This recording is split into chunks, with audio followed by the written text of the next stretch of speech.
Telecommunications Sports presents Glasgow High School Scotties football. Fire on, make plays all day, man. It's a work day. Hit him on 3, 1, 2, 3. Glasgow Scotties football on WCLU 103.1 FM and AM 1490. And video streaming free at WCLUradio.com and on the Glasgow Scotties and WCLU YouTube channels. Glasgow Scotties football brought to you by Don Franklin Auto, Walbert Trucking, South Central Bank, HVAC Services, South Central Rural Telecommunications Cooperative, Garcia's Grill, Elmore Realty and Auction, Hardee's, TJ Regional Health, McDonald's, Monticello Bank, Phillips IGA, and Kentucky Farm Bureau agent Joe Myers. It's time for your Don Franklin Auto countdown to kickoff. Here we go. Right back down the field here, buddy. Welcome here to Somerset, Kentucky. It is the final night of the regular season here as the Scotties take on the Somerset Briar Jumpers. Glasgow coming into the game at 7-2 overall, and the Briar Jumpers also 7-2. Scotties ranked number 12 in Class 3A. Somerset the number 6 team in Class 2A in the most recent media poll that came out. Scotties coming off of a drubbing of Butler County last Friday night by a final score of 47-0. The Briar Jumpers also winning last week, defeated Leslie County by a final score of 36-13. It's been 9 years since these two teams have met up on the gridiron. Back on September the 19th of 2014, the last time they met, and the Scotties won that matchup by a final score of 35-14. We'll come back in a moment on the Don Franklin Auto Countdown to Kickoff show, and we'll sit down with Glasgow head coach Jeff Garman to get his thoughts on the matchup tonight with the Somerset Briar Jumpers. We're back after a 3-minute timeout here on WCLU Sports. Phillips IGA, a family market since 1960. Visit the butcher shop where you'll find fresh cuts of fine meats from an in-store butcher and delicious hamburger ground fresh, plus a fresh selection of garden vegetables and fruits. They proudly carry legacy dairy milk produced right in their hometown of Highsville. Find your favorite national brands. Download the Phillips IGA app to start saving. View their weekly sales ad or simply shop online. Phillips IGA and Butcher Shop. Friendly faces and fair prices. Located on Highway 70 in Highsville. Kentucky Farm Bureau agents wear a lot of hats. They're coaches, volunteers, church members, neighbors, someone who's there when you need them, especially when you need them most.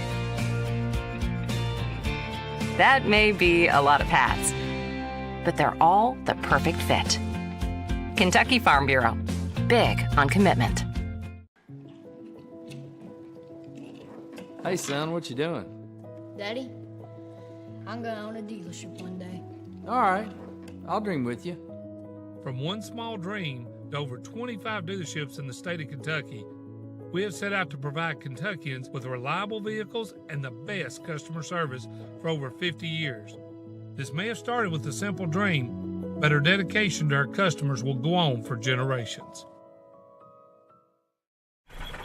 Are you looking for a new career where you'll be a part of a family-owned business for over 50 years? Walbert Trucking is a trucking company based right here in Glasgow. With Walbert Trucking, you'll get full benefits, great pay, and 401k. And you'll be home daily. Unlimited possibilities await you. Apply today and become a member of the Walbert Trucking team. 106 Sean Lane in Glasgow, 651-6784. We're not superheroes, but when people need us, we answer the call. We're not weathermen, but we know the Kentucky seasons like the back of our hands. For over 40 years, we've serviced any brand, anytime, with the same-day service guarantee. Now that's a big promise, and that's probably why no one else does it. So when dealing with your heating and cooling, call HVAC Services, and you'll have the right team by your side. When you come into Garcia's Grill, you're welcomed with a smile and you'll love the atmosphere. Garcia's was voted by the community as the best overall restaurant for the past 2 years. Great food at a great value. They serve fresh, delicious traditional Mexican dishes, incredible pasta, burgers, steaks, and seafood. People say you can never get burnt out on this restaurant because of all the amazing choices. Garcia's Grill, owned and operated by the Gomez Garcia family. Check them out on North Ray Street in Glasgow and on Facebook. Garcia's Grill, a different kind of Mexican restaurant. Welcome back here to Somerset High School as the Scotties get set to play their final regular season football game of the year against the Somerset Briar Jumpers. Joe Myers here, joined now by Glasgow head coach Jeff Garmer to talk about the matchup and also to reflect a little bit on last week's ball game. And Jeff, gosh, here we are in the final week of the regular season. It's just hard to believe we're here. It just goes by so fast. It does go by fast, and you know, it seems like in the summer you're ready for and then it just flies by, and it drags, and then it flies by. This year's been extremely fast anyway. During the summer, I think there was like a week less than what we normally had, but just seems like everything got here, and now we're here. We're at the very end, and we're playing our last regular season game. You guys are coming off an absolute whipping of Butler County last week. You won 47-0. It was a completely dominating performance. Do you feel like there was anything you all could have done better, or was it just about as well as you could play? I thought we played well. You know, I think our last 8 quarters, I think we've played really, really well, both offensively and defensively.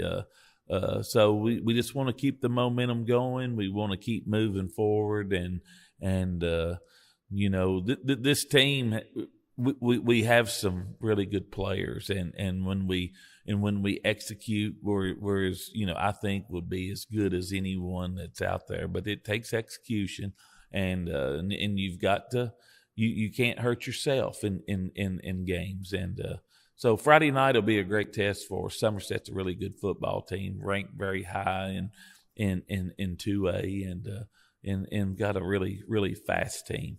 You mentioned all the number of good players you've got, Jeff. A lot of those are at the receiver position. Easton Jesse last week completed 13 of 17 passes to 6 different receivers. How much is it a help for Easton to know he's got that many guys he can rely on? Well, I mean, that's just the design of the offense. And when we did this, it's about distributing the ball out and multiple people, making the defense covered 52 yards across the field. And that's, it's hard to do, but you know, there's some things we can do better as we go along. But you know, I feel like we've played pretty well and performed at a pretty high level all year long. Cameron Bull had 80 yards rushing and 3 touchdowns in that ball game. You feel like Cam's settling into that starting running back role in place of Gavin and his injury?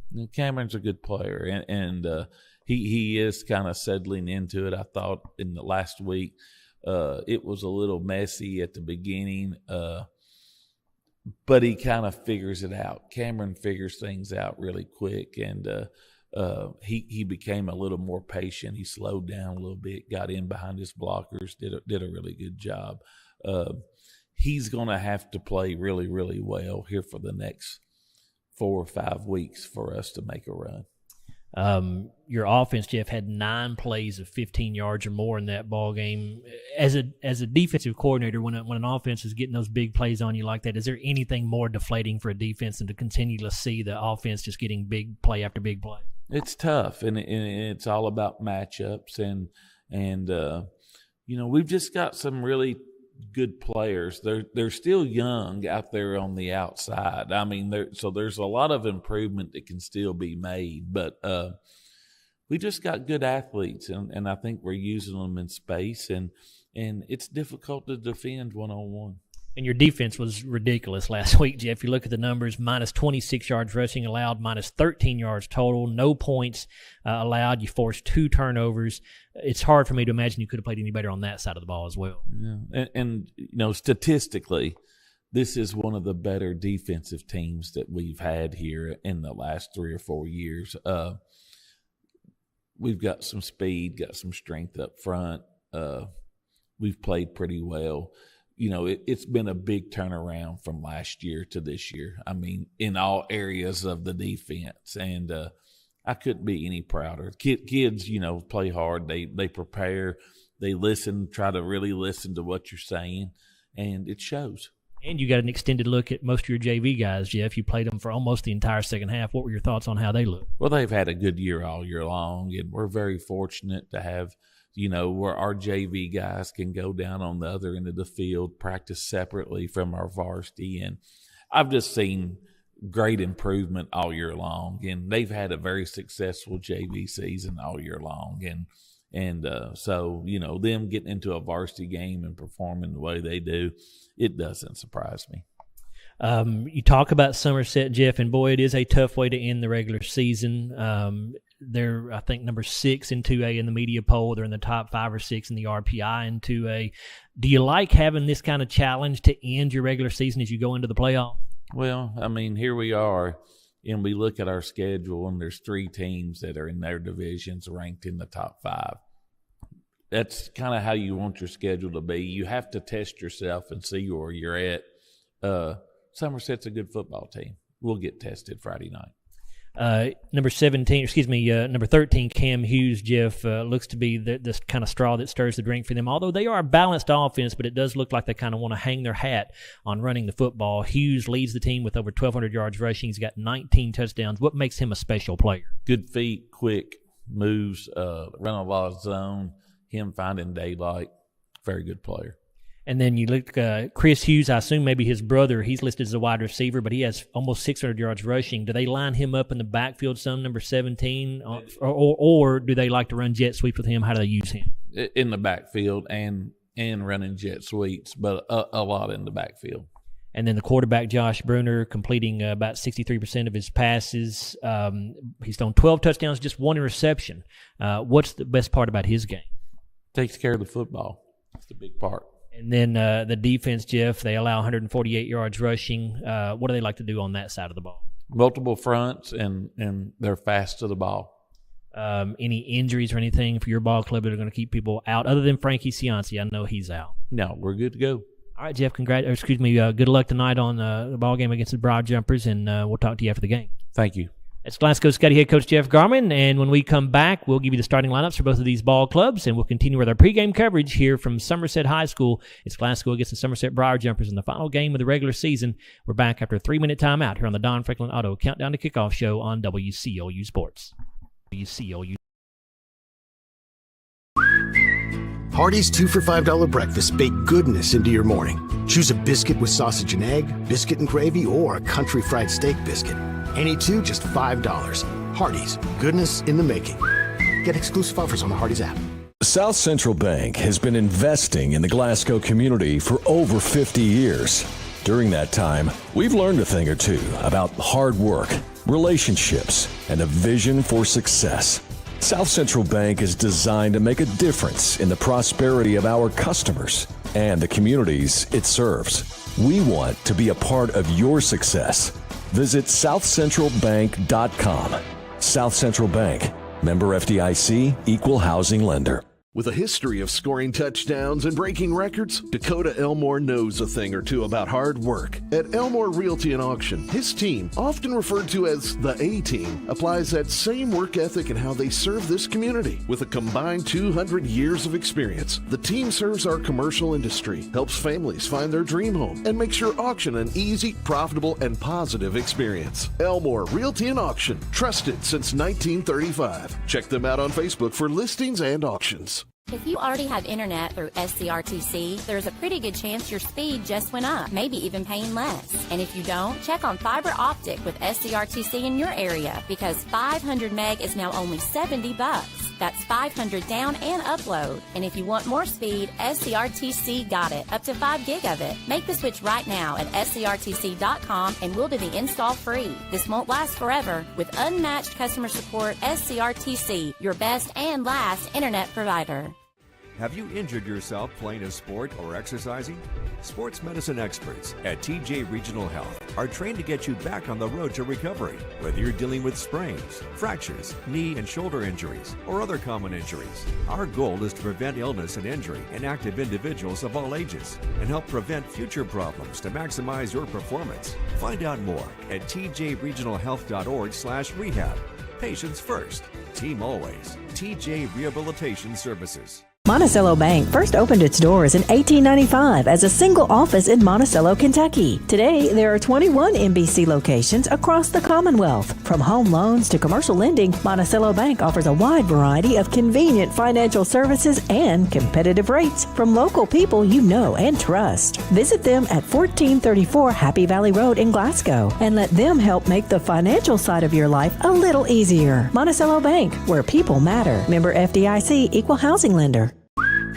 There's a new flavor in Hardee's Craft Kitchen. Nashville Hot Chicken. Juicy, 100% white meat dipped in buttermilk, hand-breaded and seasoned to bring the heat. Breakfast, lunch, or dinner? New Nashville Hot is goodness in the making.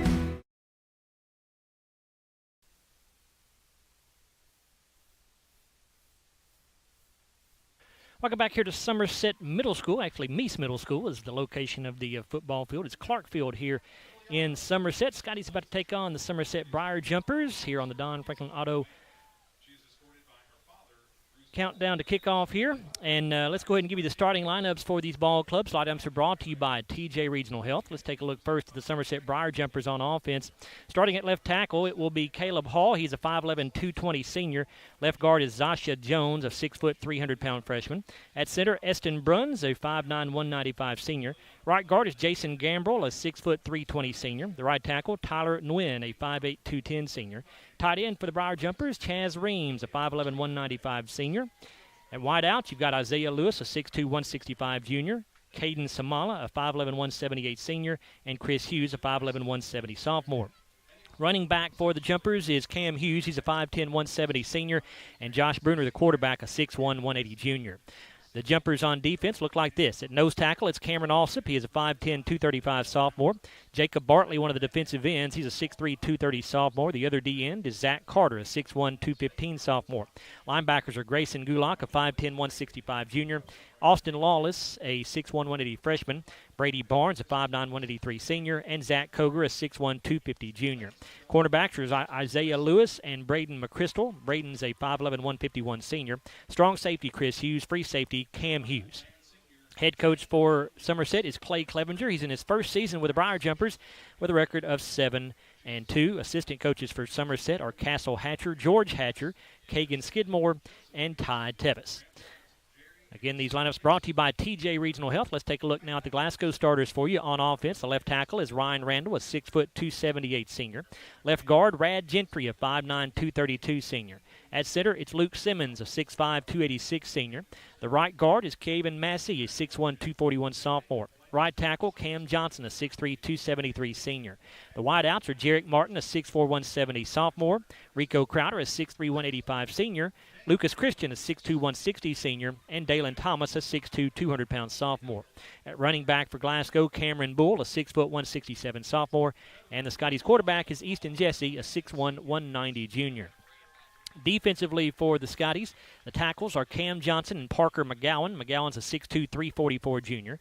Defensive ends are David Dell, a 6'3", 240 senior, and Cash Wells, a 6'3", 201 senior. Linebackers are Mason Arms, a 5'9", 195 senior, Jacob Brunson, a 5'8", 171 senior, and Max Lee, a 6'1", 201 junior. The cornerbacks are Jarek Martin and Ryan Morgan. Ryan's a 5'9", 132 senior. Strong safety, Kellen Stone, a 5'9", 152 junior.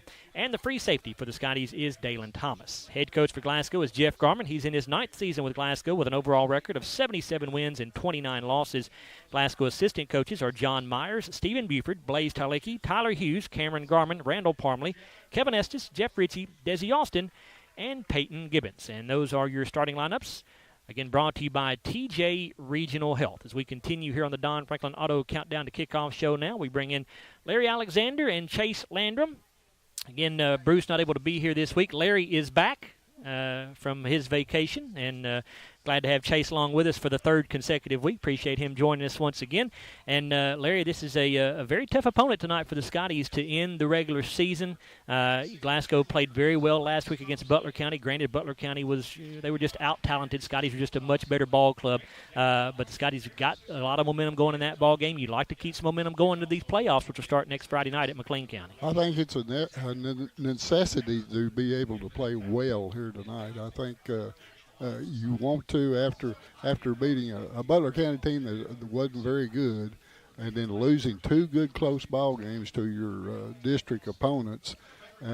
You need to play well here. I don't know that you have to win the football game. Of course, you want to win the football game, but I don't think you have to. But you need to play well, cut down on your turnovers, and play a good, solid football game. You at least want to walk away feeling like you played a good ball game. That's exactly right.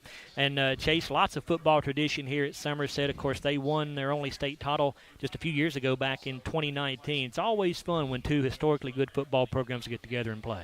It is. I mean, you get 2 programs like this. We've not played them since 2014, That's you said? right. Yep. And I'm not sure how far the series go back dates to then, but it's good having the Briar Jumpers back on the schedule, Joe. It is. A big week for 3 Scotties, Larry. We were talking about this coming over here. 3 Glasgow players got offers to play college football this past week. Easton Jesse was offered by Toledo, a Division I program, to play quarterback there. Luke Simmons, offensive lineman for the Scotties, was offered by Lindsey Wilson to play there. And Ryan Randall, another offensive lineman for the Scotties, he was offered by Manchester University out of the state of Indiana. So exciting times for those 3 kids. That's exactly that's what you work for. When you work all that summertime and on the weights and everything, and go through your season, and then you get paid off when you get something like that. And Toledo it's a pretty good football school. That's in the MAC, and that'll be a good place to go. I don't know a lot. Lindsey Wilson's always had a good football team. They were NAIA champions there a few years ago. And Manchester, I don't know much about them, but congratulations to all 3 of them. And Chase, you and I were over there last week with Bruce as the Scotties just dominated Butler County really in every possible way. As we said, Scotties did have a big talent advantage, but they did what they were supposed to do when you're playing a team like that. They put Butler County away early, did not give them a chance to hang around, didn't give them any confidence. They were focused right from the start. Yeah, they were focused from the start last week, had good, didn't have much pressure throwing the ball, worked on the run game a little bit, and honestly, looking through our stats, pretty balanced running attack for the Scotties so far through the whole regular season, coming down to the finale right here. And Larry, Easton Jesse completed 13 of 17 passes, 243 yards, had a touchdown. Heard Jeff and I talking about the fact that he completed passes to 6 different receivers, and when you can spread the ball around like that, it creates real challenges for a defense. Yeah, it really helps when you catch it. Yeah, you got to catch a football. And we did last week. And we did last week. That's a good thing. Easton's had a good year. He's thrown for, over 1,700 yards. He's had 17 touchdowns, only 3 interceptions. So he's had a nice year, and we hope it continues as we go into the playoffs. And if these guys catch a football for him, I think we'll be in good shape in the air.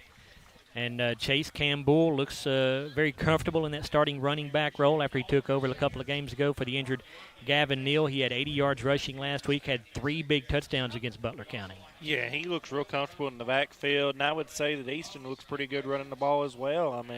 Campbell taking over the starting spot, he's really shined so far, and we hope to continue that tonight and hopefully throughout the playoffs. Yeah, Easton actually the leading rusher on the season for the Scotties with 350 yards, and Cam has not played running back all year long. He's got 305 right now. It's a very balanced rushing attack for the Scotties for sure. The defense was just unreal against Butler County last week, Larry. They allowed minus 26 yards rushing, minus 13 total yards, did not get any points up, did not give any points up to Butler County, and got 2 touchdowns as well. But we'll come back and continue talking about that after this timeout, as we need to go ahead and wrap up our Don Franklin Auto Countdown to Kickoff show. When we come back, we'll continue getting you ready for kickoff between the Scotties and the Somerset Briar Jumpers.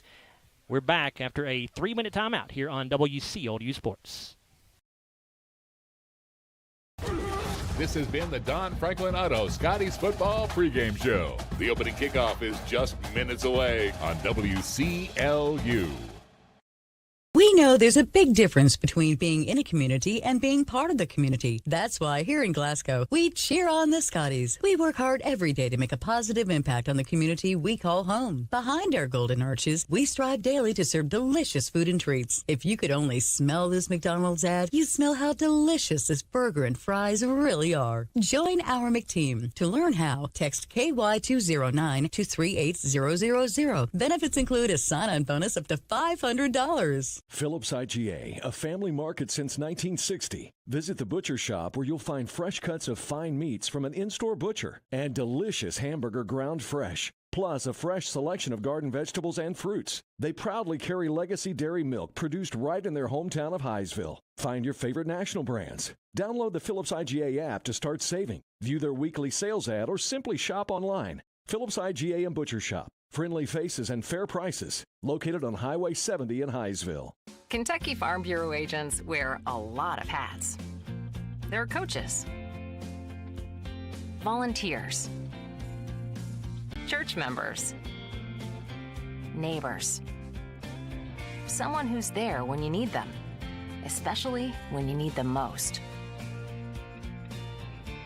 That may be a lot of hats, but they're all the perfect fit. Kentucky Farm Bureau, big on commitment.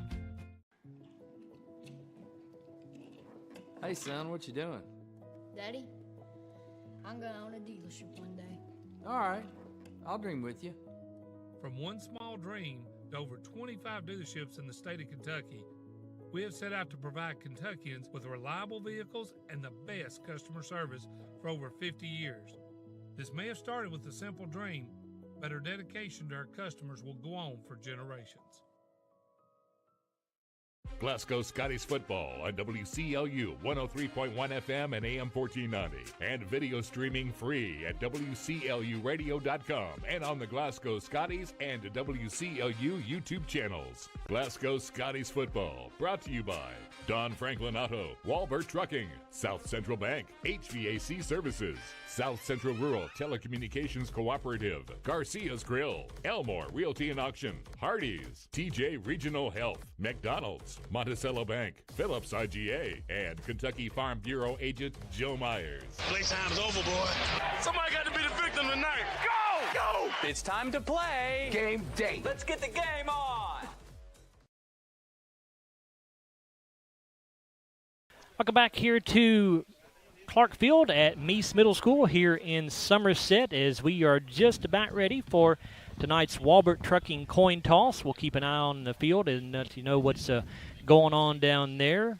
And we'll see how this coin toss comes out as all the captains are heading out to midfield right now. And they will determine who's going to get this football to start the ball game. It is senior night here at Somerset, so if you're watching on the YouTube feed on the Scottie channel or on WCLU, you may see, of course, you see the four captains for Somerset, but standing back behind them at where the number 50 is on the field, I'm assuming those are probably all the other seniors that are all on this Somerset football team. But you see the four Glasgow captains and the four Somerset captains meeting at midfield right now, and they are meeting with our lead referee, who, let's tell you who that is. I got a picture of their names. The referee is George Renner. Umpire tonight is Andrew Martin. The head linesman is Todd Martin. Line judge is Dwight Scalf. And the back judge is Devin Taylor. So we're going to keep an eye on the coin toss here. We are sitting in a two-tiered press box. It's definitely a unique press box here for the high school level. It's a very large press box, but there are 100 million people in here. I've never seen so many people in one press box. And we do not have a great view, quite honestly, from where we're sitting on the second row. They've got all the local folks, which is fine. They've got all the local folks down on the bottom row to give them the best view. So we're going to do the best we can here to see the field for you. But the captains down there meeting right now still. And again, this Glasgow football team facing a very tough opponent tonight in these Somerset Briar Jumpers. Somerset coming in here ranked number 6 in Class 2A. The Scotties are just outside the top 10 in Class 3A. They are number 12. And it looks like Somerset has won the toss, and we're just waiting to see what Somerset's decision is here. We do have one good thing is we do have a monitor up here in the press box that's right in front of us, so we get a little bit better view of what's going on down there. So Somerset has won the toss, and they have elected to receive. So, again, that's your Walbert Trucking coin toss. Somerset wins the toss, and they have elected to receive. So we are just a minute or two away from kicking this ball game off. Larry, what about keys for a Glasgow victory here tonight? Well, of course, always you want to play clean. You don't want to have any turnovers. We've had 55 penalties for over 500 yards, so we need to cut that down. We don't need all that, and we need offensively. I think we need to control the football. We need to take advantage of every opportunity we get and put the ball in the end zone. Defensively, got to stop the run first. I think that's number one. They've got two really good running backs, and you cannot neglect the pass because he's a pretty good passer also. He's thrown 12 touchdowns and only had one interception. And, just play a good, solid football game. As Jeff says, block and tackle. And what about the series record between Glasgow and Somerset, Larry? Well, this is the 7th meeting between these two teams. The series stands 4-2 in favor of Somerset.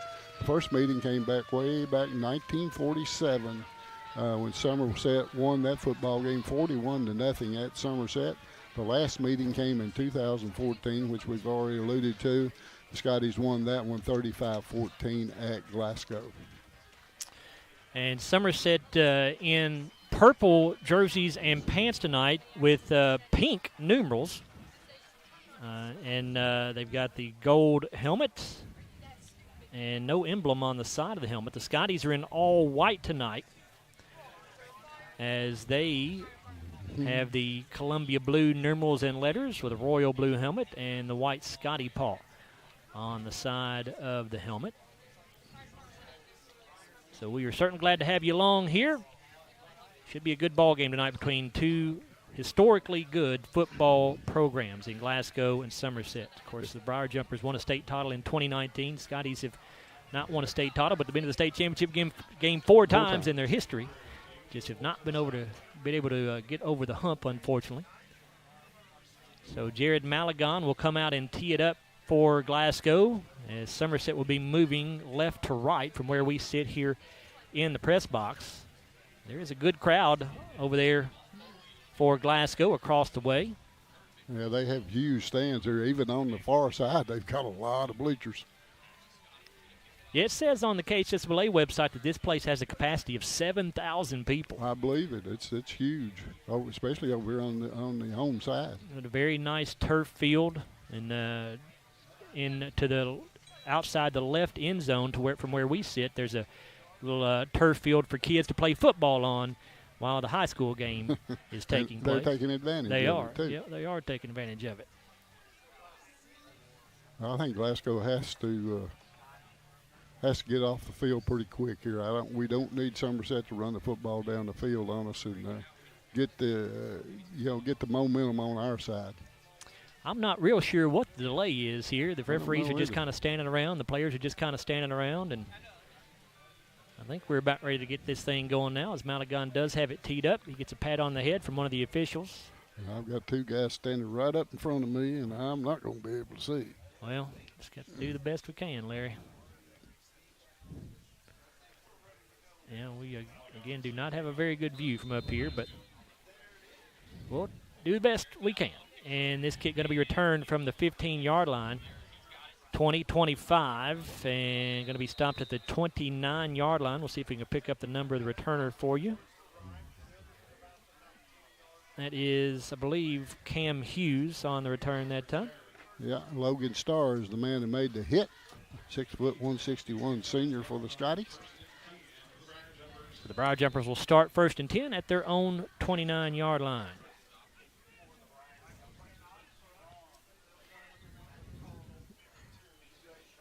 Scotties in a 5-man front here.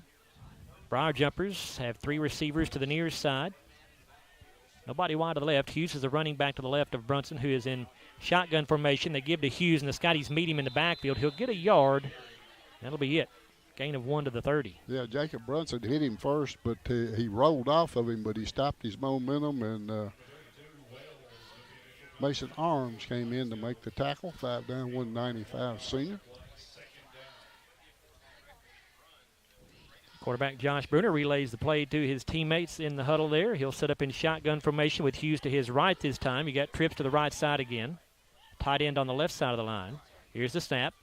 They fake to Hughes this time. A quick throw. It's going to be caught out at the 34-yard line. The receiver will go down right there. And on the catch that time is Caden Samala. Dalen Thomas on the tackle. He hit him right as he caught the football, so for a minimum gain. That's his first tackle, 6'2", 200-pound sophomore. So that'll bring up 3rd down and 5 here for the Briar Jumpers at their own 34. Scottie defense trying to get a 3 and out on their first series. There'll be a big play right here. We need to get them off the field. 2 receivers to the left side, 1 to the right. Hughes in the backfield with Bruner in shotgun. He'll throw, rolling out to the left. Bruner going to let it go, looking down the left sideline, and it's going to be overthrown. Oh, no. And they're going to throw a flag here on Ryan Morgan. My goodness, where was the contact? Oh, you got to be kidding. The play was on the far left sidelines, and the flag came from the middle of the field. What he saw, I have no idea. I was watching it all the way with the field glasses. Isaiah Lewis was the intended receiver, and somehow they get a call on Ryan Morgan, and that was a phantom pass interference call, no question about that. Even the Somerset radio guy just turned around and looked at me like, uh-oh, what was that call? That was crazy. You know, I started saying we're gonna get a crew that we've never had before. You don't know about coming up this way. 2 wideouts each way as Somerset gets the gift of a first down here at their own 49-yard line. Bruner to throw. Looking to the right side. Pass going to be dropped. Jarek Martin making the hit on the intended receiver, who was Caden Samala. Yeah, just a little turnaround, about 5 or 6 yards, and Jarek right there to hit him as the ball got there.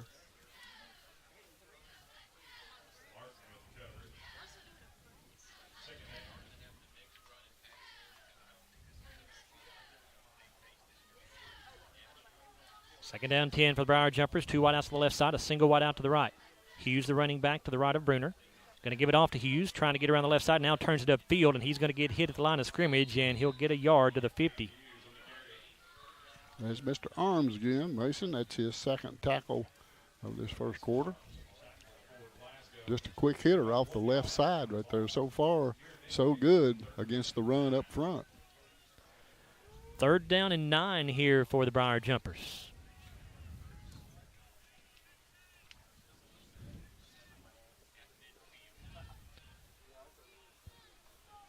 Twin receivers to the left, a single wide out to the right. Hughes in the backfield, going to put Chris Hughes in motion, pitch it forward to him on a jet sweep. He'll turn the corner around the right side. He is not going to get the first down. Going to be well shy of it. Going to spot him at the 45 in Glasgow territory, so it's going to be 4th and 4, and Somerset looks like they're going to go for it here at the Glasgow 45 on 4th down and 4. They come to the line quickly.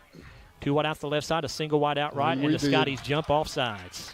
Another gift. All you had to do was hold your position, because I don't think they were going to snap that. They weren't. Well, they were not going to snap the football, I don't think. So Glasgow has given up 2 penalties on first downs on 2 penalties. The first one was a very questionable pass interference call. That one, no doubt about it, though. Yeah, you got to just sit in there in that situation there. Everybody's got to tell everybody, sit still. They're not going to snap the football. Here comes Chris Hughes in motion to the left side. Going to fake to him. Bruner wants to throw. It's going to be incomplete. It was a low throw intended for Cam Hughes down around the 25-yard line. Yeah, we had some good pressure off of him on that right side. I think that was number 18, Kellen Stone, coming after the quarterback really quickly. He had to get rid of it. Jarek Martin was there on the coverage for the Scotties.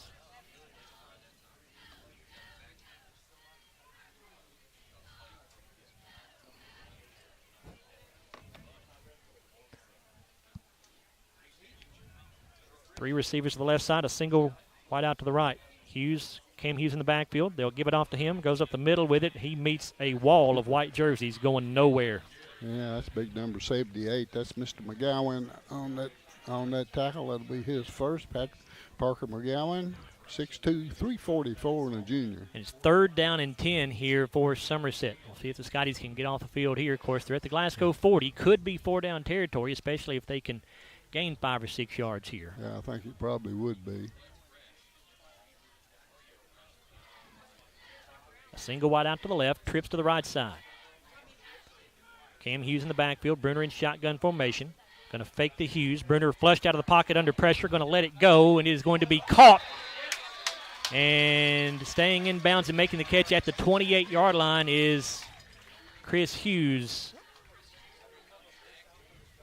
He is their leading receiver on the year. 74 catches coming into this game for nearly 600 yards, has 9 touchdowns, and a good job that time by Bruner. He was under pressure, and he was able to keep it alive long enough to complete the pass. Yeah, we had the pressure on him, and our defensive back, I thought he was going to get flushed out of the pocket, and he came up a step or two, and Hughes just got behind him just a little bit, and he lofted it right over his head.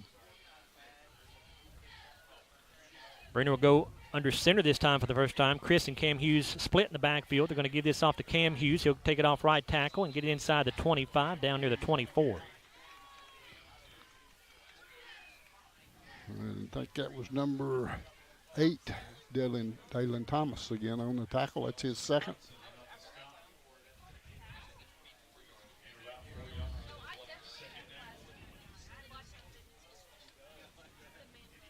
Second down, 6. After that 4-yard pickup for Hughes. Ball at the Glasgow 24. Again, the Hughes brothers split in the backfield. Man in motion this time is Austin Lawless from the wingback spot. They give this off to Chris Hughes, and he's going to get it down to the 21. That looks like number 34, Max Lee on that tackle, 6'1", 201 junior. Pickup of 3 there. It'll be 3rd down and 2 for the Briar Jumpers. Well, we've got them in 3rd down positions about 3 or 4 times. Backs are split. They'll pitch it to Chris Hughes, trying to get around the right side. He's going to have his first down. He's down at the 18, had to get to the 19, so that should be enough for a first. Yeah, 33, Jacob Brunson on that tackle, 5'8", 171 senior. 1st and 10 Jumpers. 7:50 to go in this first quarter. They have had the ball all the way. Scotties have, again, allowed 2 first downs on penalties. Yeah. One a questionable, very questionable pass interference call. Another one, Scotties jumped off sides. Yeah, 2 chances to get off the field, and we didn't do it. Brenner under center here. Here's a give to Chris Hughes. Big hole off the left side. He's going to get inside the 15 and down around the 12, it looks like. Yeah, that was a nice hole opened up on that left side. Number 24 on the tackle there, and that's Ryan Morgan, his first tackle. 5'9", 132 senior.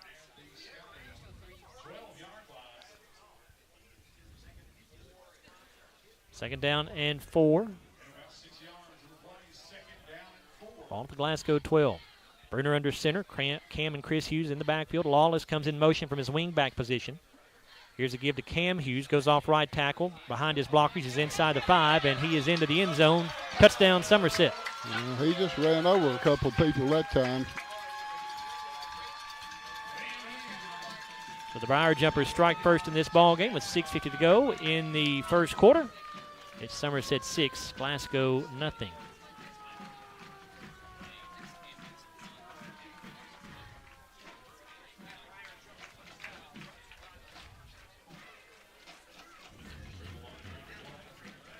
And on for the PAT, Anderson Rubel. He's 38 of 41 on the year on his extra point attempts. Snap is down, the kick is up, and it is good. 6:50 to go in the first quarter here in Somerset. Somerset 7, Glasgow nothing. We're back after a 30-second timeout on WCLU Sports.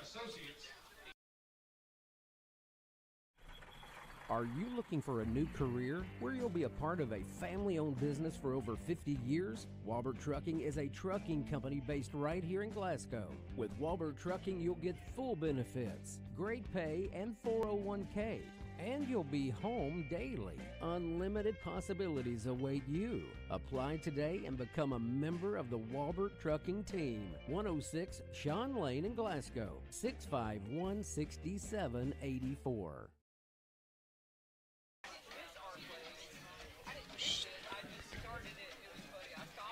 That drive for Somerset, we don't have the plays. How long was that touchdown run, Chase? 12. 12-yard touchdown run there for Cam Hughes off the right side, and the extra point good for Anderson Rubel.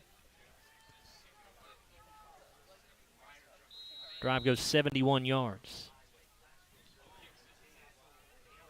Ethan Rubel kicks the ball away, and it's going to go out of bounds. So that'll give Glasgow the football at the 35-yard line unless they want to make Somerset re-kick here.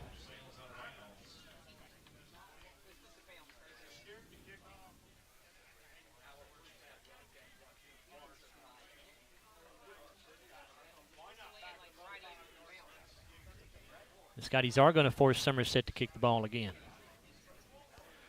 So instead of kicking from the 40, they'll back Ethan Rubel up to the 35.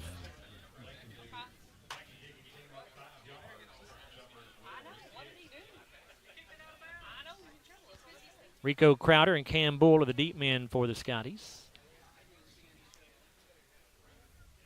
Ethan Rubel kicks off for Somerset, but Anderson Rubel kicks extra points. Yeah, Anderson's the better of the two kickers. We saw that in practice. And this ball going to be returned by Bull from the 18. He's across the 20, 25, 30. Gets away from a man at the 35, and he's going to go down at the 36-yard line. So good return that time for about 18 yards there for Cam Bull. They'll spot him down at the 36 or 37. Let's see where they put it. Boy, it's hard to pick up these numbers, those pink numbers on the blue. Number 17 on that tackle, and that will be Chris Hughes, his first tackle of the night. A 19-yard return for Cam Bull to the 37-yard line. So 1st and 10 Glasgow. We see the offense for the first time. Easton Jesse will set up in pistol formation. He's got Cam Bull in the backfield with him. 2 receivers to the left, 1 to the right. Dalen Thomas, the wing back, going to give it to Bull, and he's going to get hit and drop for a loss back inside the 35-yard line to the 34. It'll be a 3-yard loss there for Cam Bull. Yeah, number 54, Zach Carter, right there on top of that play. 6'1", 215, the sophomore. That went nowhere. So 2nd and 13 now for the Scotties. 6:14 to go in this opening quarter here in Somerset. Jesse in shotgun, empty backfoot. He's got trips to the right side, a single wide out to the left. Bull comes in motion. They're going to fake the pitch to him. Jesse rolling out to the right. Pass going to be caught by Thomas at the 35. He's got the 40. He's got the 45. A flag comes down from the back judge way away from the play, so we'll see what this is going to be. Right now it's a first down for the Scotties. We'll see if it stands. Probably not. That's the same guy that threw the pass interference penalty flag. And we'll get the call here, and they're going to wave the flag off. So no flag. The play will stand. Dalen Thomas with a gain of 16 yards to the 50-yard line there. Yeah, just a little flat pass. He rolled, Easton rolled out to the right and just hit him about 5 yards down the field, and Dalen did the rest of it. It's a South Central Bank first down for the Scotties. They're at the 50. Jesse in shotgun. Bull to his right. Trips to the right side. A single wide out to the left. Jesse to throw. It's a quick wide receiver screen to Rico Crowder, and Rico just has his feet slip out from under him, and he goes down for a 2-yard loss. Oh, my. He had a couple of 3 yards on that one, I think.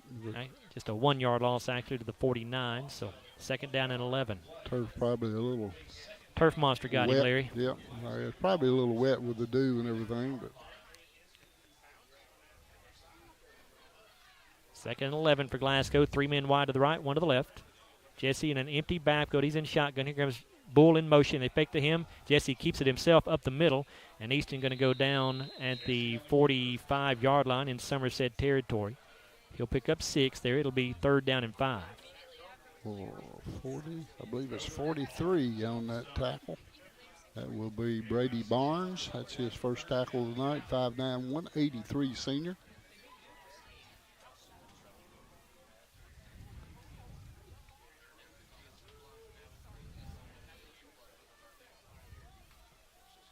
Thomas, Christian, Martin all wide to the right, Crowder wide to the left. Jesse in shotgun. He's got Bull in the left in the backfield with him to his left. Here comes Thomas in motion to the near side, and a flag goes down. Did Glasgow jump, or is Somerset lined up off sides? It's a false start on the Scotties.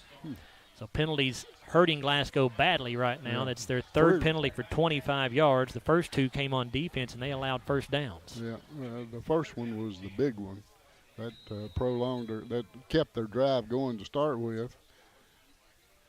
Still don't believe it was pass interference, but nothing we can do about it now. 3rd down and 10 now. Jesse in shotgun, 3 men wide right, 1 to the left. Here comes Thomas in motion to the left side.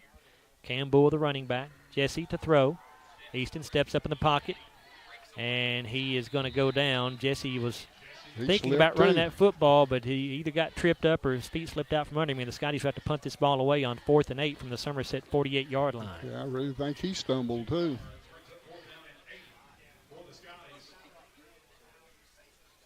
$3:54 to go in this opening quarter. 4th down and 8. And Kanan Allen in to punt it away. It's a good snap. Kick is away. Line drive kick will bounce at the 13 and take a Glasgow roll inside the 10. And Glasgow will down the football at the 6-yard line. So Scotties will pin Somerset deep in their own territory here. They'll have to go 94 yards for 6. Yeah, really good kick that time by Keenan Allen. Got her out there where nobody was, and they let it roll.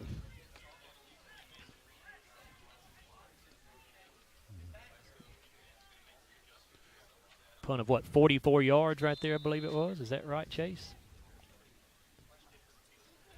No return by Somerset. So 1st and 10 for the Briar Jumpers. They lead by a score of 7-0 as they get the ball back for the second time. Quarterback Brunner under center. The Hughes brothers split in the backfield. Lawless, the wing back on the left side. He'll come in motion to the near side. Here's a give to Cam Hughes, I believe that is. He's going to take it off right tackle and get it out to the 10-yard line, so he'll pick up 4 yards. Yeah, looks like number 34, Max Lee again on the tackle, number 2 for him.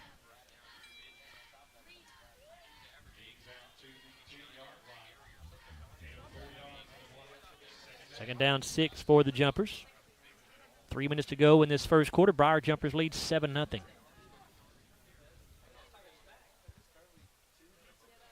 Again, Cam and Chris Hughes split in the backfield. Lawless, the wing back on the right side this time. He goes in motion to the left. Going to give this ball to Chris Hughes off left tackle. He breaks through the first wave of tacklers. He's out across the 20 and will go down at the 22-yard line with a Somerset first down. Yeah, Mason Arms with his 3rd tackle on that play. That's his quick hitter off the left side, off the tackle. He broke a tackle the line of scrimmage and got enough yards for the first down. Good hard runner, Hughes is. Of course, this game has no bearing whatsoever on the playoff situation. Scotties already know they're headed to McLean County next Friday night. Might make a difference on their RPI, right? Well, that's true, yes. On down the road, it could. If you make it to that 3rd round, yes, they do factor in RPI once you get to the 3rd round of the playoffs. That's a good point, Larry. Hughes brothers split in the backfield. Lawless will go in motion to the left. They're going to pitch this off to Cam Hughes around the left side, and he's going down at the line of scrimmage for no gain.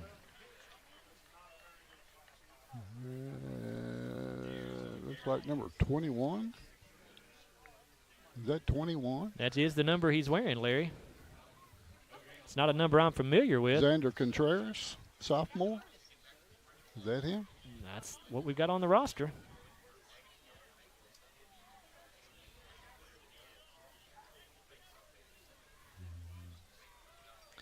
Second down 10 for the Briar Jumpers at their own 22. Hughes brothers again split in the backfield. This is a carry by Chris Hughes around the left side. He's got room. He's out across the 35, across the 40 to the 41-yard line with another Somerset first down. Dalen Thomas on the tackle, number 3 for him. And again, off a left tackle, off our right side of our defensive line, and they're getting big yardage over there. I don't see David Dale out there, so Contreras may be playing for David Dale. I don't know if David got hurt or didn't start this game or what, but here's a give to Cam Hughes again. He'll take it off left tackle, and he's going to get the ball up near the 45. I think they'll stop him at the 44, so a pickup of 3 yards there. It'll be second down and 7. Oh, no, there's David. He's out there. 32 is Cash Wells for that tackle, 6'3", 201 senior. Yep, Scotties appear to have all their starters out there now. Second down and 7 for the Jumpers. 40 seconds to go in this first quarter. Briar Jumpers lead 7-0. This quarter has moved on quickly. Lawless comes in motion near side. The brothers are split in the backfield. They give this off to Chris Hughes, and he gets popped to the line of scrimmage and goes down for no gain. Yeah, that's Cash Wells again. Second tackle in a row for that young man. Third down 7 now. All right, big play here for the Scotties. Probably going to throw it.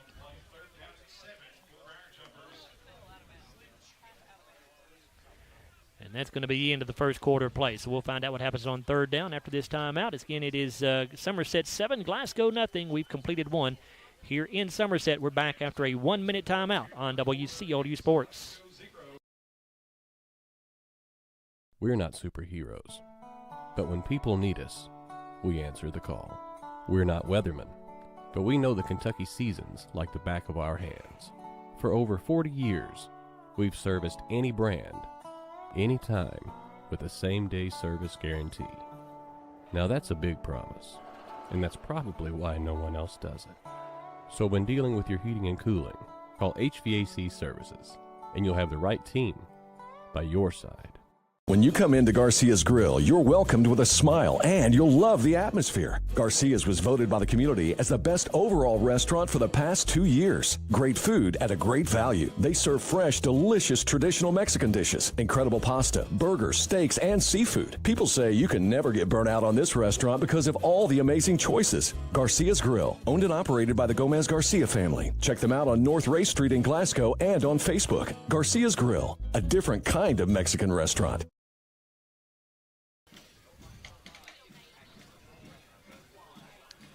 Third down 7 for Somerset. They lead the Scotties 7-0 as we get this second quarter underway here at Meese Middle School in Somerset, Kentucky. Somerset at their own 44-yard line, so a big chance for the Scottie defense to get off the field right here. Scottie showing blitz as now Bruner looks over the sideline. He's in shotgun. He's got 2 wideouts to the right, 1 to the left. Bruner rolling out to the right side, wanting to throw. Lets it go. Pass going to be dropped out there. Would have been a first down had Caden Somali been able to hang on, but he was not. Scotties are going to catch a break. It'll be 4th and 7, and here comes the punting unit for the Briar Jumpers. Don't see any flags, do you? I do not. And Cam Hughes will come in to punt it away for the Briar Jumpers. Jarek Martin going to go back deep for the Scotties.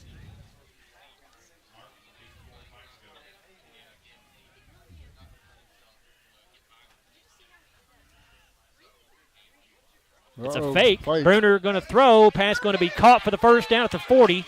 And Somerset has a new set of downs as going down with the first down is Chaz Reams. Going to be spotted down at the 35-yard line in Glasgow territory, so the drive stays alive for the Briar Jumpers. Yeah, it's one of those games where you can pull out all the stops there if you want to, and looks like Somerset's done it.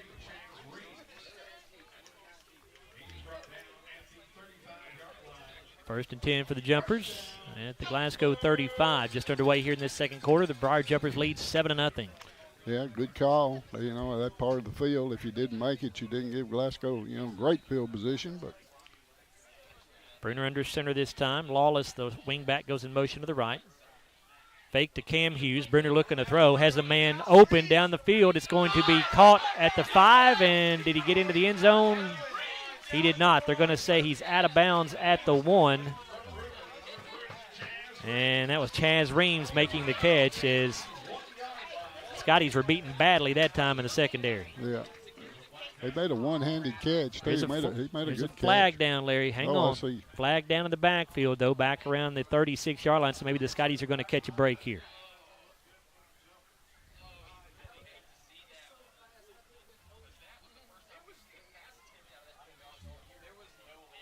The officials talking about it right here.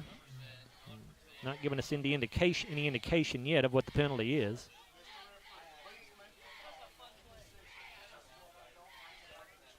Well, they're talking way too much. It's a personal foul, face mask on Somerset. So that'll be a 15-yard penalty.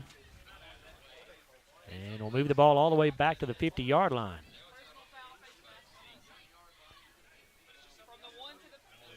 So 1st and 25 now for the Briar Jumpers.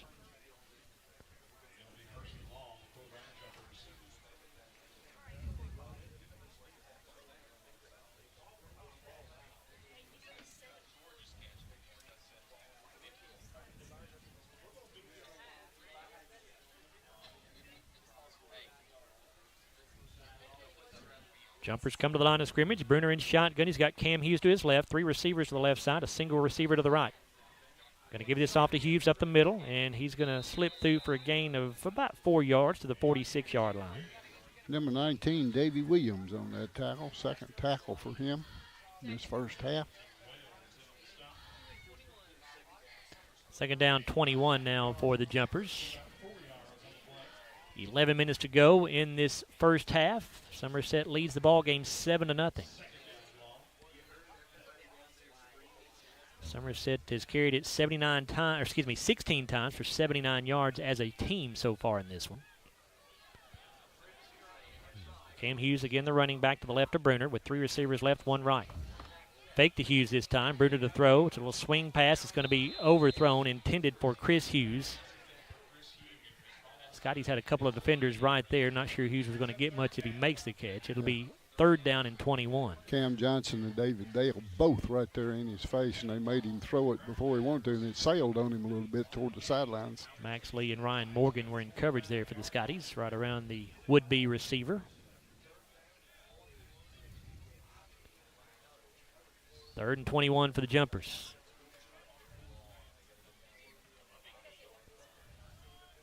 Ball at the Glasgow 46. Bruner sets up in shotgun. Cam Hughes to his right. 2 receivers to the left, 1 man wide to the right side. It's going to be a reverse. They give to Cam Hughes. He gives to Chris. Now he wants to throw. Cashwell's not fooled, but he gets away from Cash. Chris Hughes now just going to try to run with what he can. He's got the 50, and he's going to try to throw now. It's going to be an incomplete pass. He got hit just as he was throwing. It was Davey Williams who delivered the hit on Chris Hughes. There's a flag down, though, at the 41-yard line, so let's see what this is all about.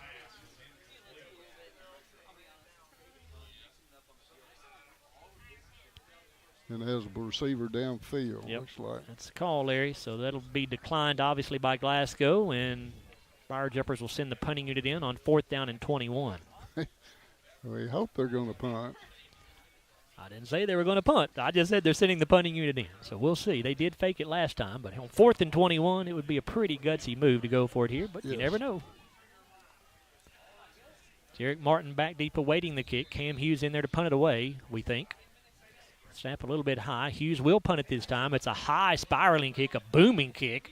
Martin going to let it bounce at the 6, and it takes sort of a neutral roll, and then it hits a Somerset player right around the 8, I believe, as it actually bounced backwards. Yep.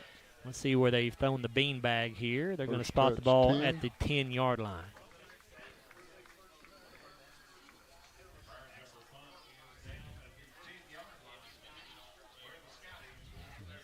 Punt of 36 yards that time for Hughes. All right, defense did their job now. The offense got to put something on the board here.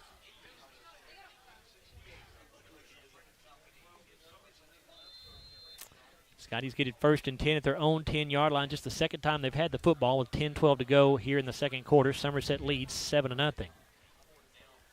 Jesse in shotgun. Bull in the backfield with him. 3 receivers to the right, 1 to the left. Dalen Thomas going to go in motion to the left side. So now 2 receivers that way. And a flag is down. The Scotties jumped again, they say. Good grief. Well, this is a flag-happy crew. I'm still not seeing anybody move. 4th Glasgow penalty for 30 yards. Could have been on the outside where I didn't have the binoculars on them. 1st and 15 from the 5 now. Jesse again in shotgun. Same formation here with 3 men wide right, 1 to the left. Bull the running back. There goes Thomas in motion to the left side. There's the snap. A little bit low, but Jesse handles it. Lets it go, hit as he is throwing, and it's going to be incomplete. It was intended for Jarek Martin, and it was thrown behind him, but you got to feel like the hit on Jesse was a big reason why that ball was behind him. He got hit just as he was letting it go. It'll be 2nd down and 15. Yeah, that was number 7. Jacob Bartley is the man that put the pressure on him and hit him just as he let it go.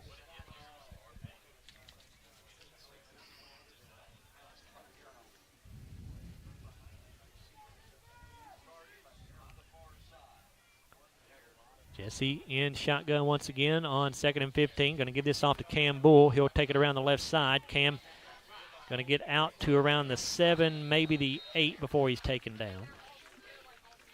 Yeah, Somerset playing to run outside very, very well. is number 13. That would be Cam Hughes on the tackle, 5'10", 170 senior. Allen County leading Barron County 6-0 at the end of the first quarters. We update you on that score. 3rd down and 12 here for the Scotties. Ball at the 8-yard line.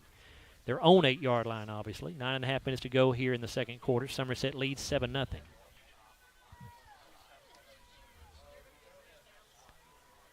Jesse in shotgun.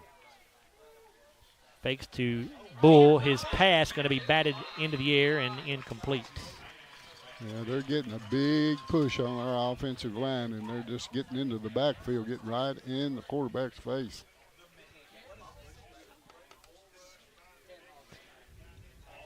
Scotties lose 2 yards on that drive because of the false start penalty.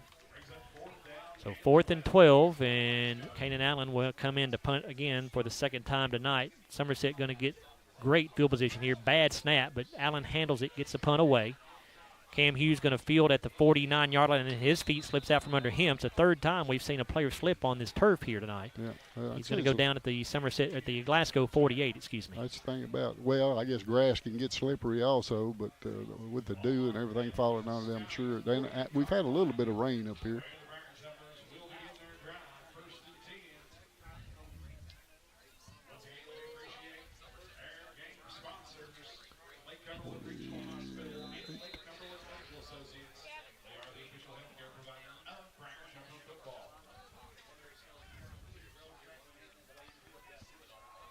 Bruner in shotgun formation, rolling out to the right side, going to let this pass go, and it's overthrown, intended that time for Caden Samala.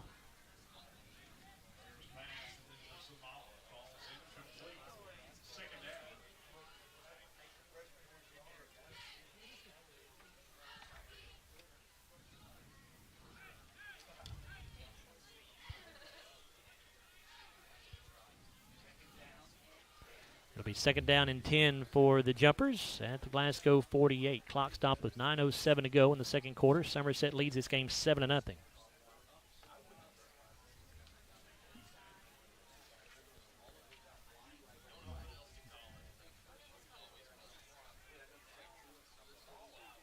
Our Jumpers going to have 1 man wide to each side here. Cam Hughes, the single setback to the left of Bruner, who's in shotgun.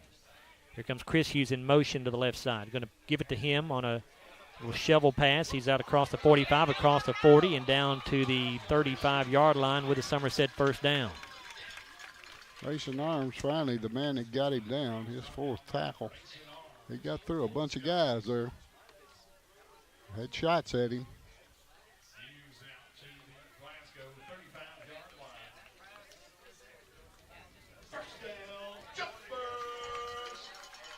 Of course, that goes down as a pass play, so a gain of 13 yards there. 1st and 10 for the Jumpers at the Glasgow 35. 1 wide out to each side. Lawless, the wing back on the right. Cam Hughes, the running back. Bruner in shotgun. 4-man front for the Scotties. Quick pitch to Hughes around the right side, and he is going to go down after a gain of a couple. I think he about halfway slipped too, and Mason Arms was the man who was right there with him, 5th tackle for him. Pickup of 2 yards there. Cam Hughes so far tonight has rushed 10 times for 31 yards. Came in averaging about 144 yards a game for the Briar Jumpers. Almost 1,300 yards on the season coming into this one. Yeah, they've rushed for over 2,000 yards, so good running team. Twin receivers to the left. Hughes in the backfield with Bruner. Give it off to him again. And a flag goes down at the snap of the ball, and Hughes going to go down around the 27, but let's see what we've got here on the penalty. Yeah, I think Max Lee is the man that got this tackle if it stands.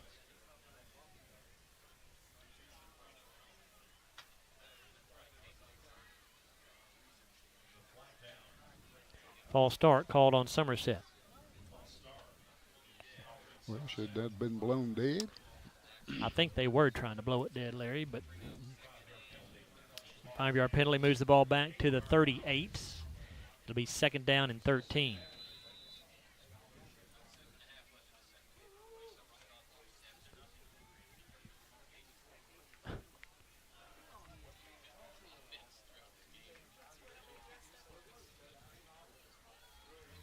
Bruner in shotgun. Cam Hughes to his left. A wide out each way. Bruner with a throw. It's going to be batted down by David Dell at the line of scrimmage. Nice job there by the senior defensive end. Yep, got to get your hands up.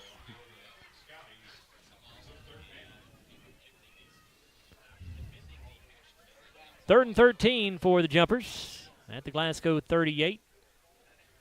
Could be 4-down territory here, especially if they get a little bit of yardage here on third down.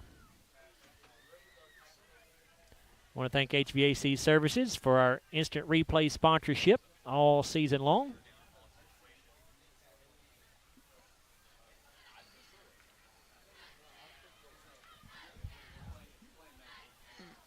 Third and 13 here. Bruner in shotgun, 2 wide outs on the left side. Cam Hughes in the backfield with Bruner. Fake to Hughes, Bruner to throw. Lets it go over the middle. The pass picked off by Jarek Martin at the 15, 20, 25, 30, 35, and he's going to go out of bounds. The flag is down back here behind the play. That was a good block. I saw it all the way. It's the same guy again. That was a great interception by Jarek Martin as he just undercut the receiver right there, stepped right into the passing lane and took that the other way, and the Scotties may get a penalty called against him after the interception. So we'll see how this all shakes out. But the 5th interception of the season for Jarek Martin, he leads the team in that category. We just played center field right there, just stepped right in front of the receiver, picked it off. I don't know who made the block. I saw the block, and it was on his shoulder. He was straight to the side of him. It was not helmet-to-helmet contact, they're calling, Larry. I didn't see any helmet-to-helmet contact. So that'll be half the distance from where the flag rests, which is at the 21, assuming that is the correct spot. Maybe that was somewhere else, but it was a good block. So the Scotties do get the interception to prevent Somerset from getting any points on the drive, but the penalty is going to back the Scotties up to the 11-yard line where they'll start this drive. 6:59 to go in the first half. 7-0 lead for Somerset. 1st and 10 for the Scotties at their own 11. Easton Jesse in shotgun, trips to the near side. Kanan Allen going to line up in the backfield. Here comes Campbell in motion to the right, going to fake the pitch to him. Jesse wants to throw under immediate pressure and cannot get away. He's going to go down for a sack as he had no chance right there, as that was Grayson Gulak who came completely untouched off the left side for Somerset.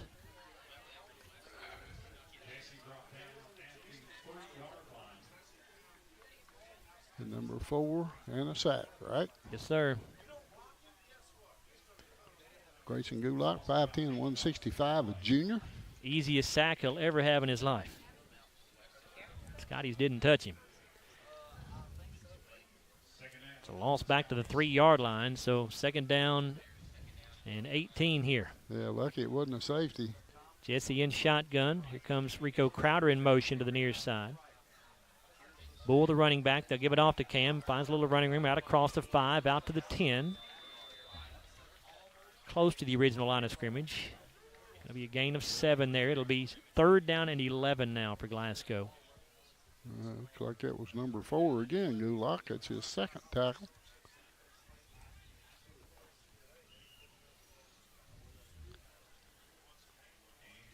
.5:44 to go in the 2nd quarter. 7-0 Somerset. Yeah, the Scotties need a big play to get them out and shadow their goal post right here. Glasgow has a grand total of 21 yards of offense in this first half, and Glasgow's going to burn a timeout here. 5:32 to go in the 2nd quarter. 7-0 lead for Somerset. We'll take a timeout as well. We're back after a 30-second break here on WCLU Sports. South Central Bank has been investing in the Glasgow community for over 50 years. During that time, we've learned a thing or two about hard work, relationships, and a vision for success. South Central Bank is designed to make a difference in the prosperity of our customers and the communities it serves. We want to be a part of your success. Visit southcentralbank.com. South Central Bank, member FDIC, equal housing lender.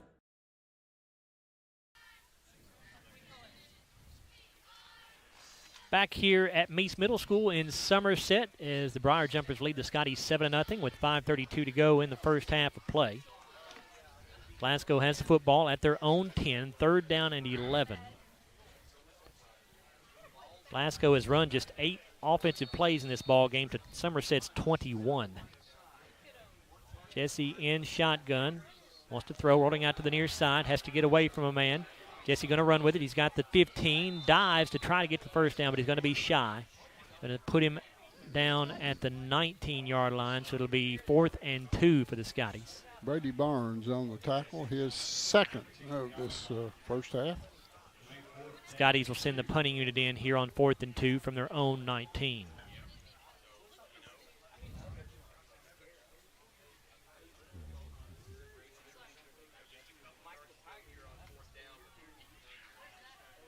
We go under 5 minutes remaining in this first half. Kanan Allen in to kick it away. Cam Hughes back deep. Allen gets the punt off. It's a shank. Oh, my. Went off the side of his foot. Goes out of bounds. And let's see where they spot this ball.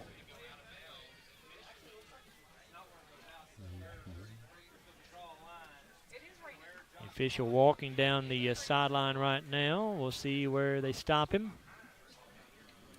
Going to stop him at the 31-yard line.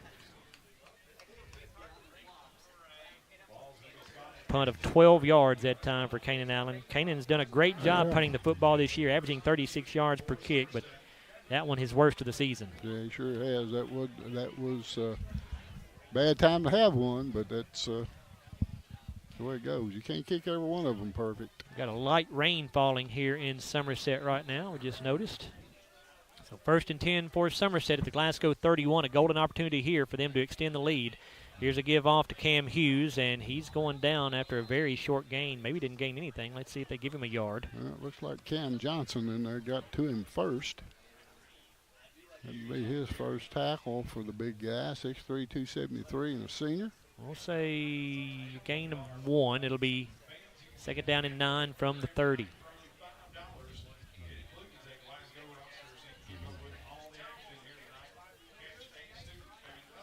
Defense will do a good job if they keep them out here.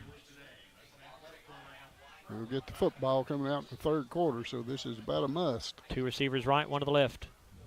And Bruner fakes the pitch this time, keeps it himself. He's got a lot of room inside the 25, inside the 20, inside the 15, down around the 14-yard line.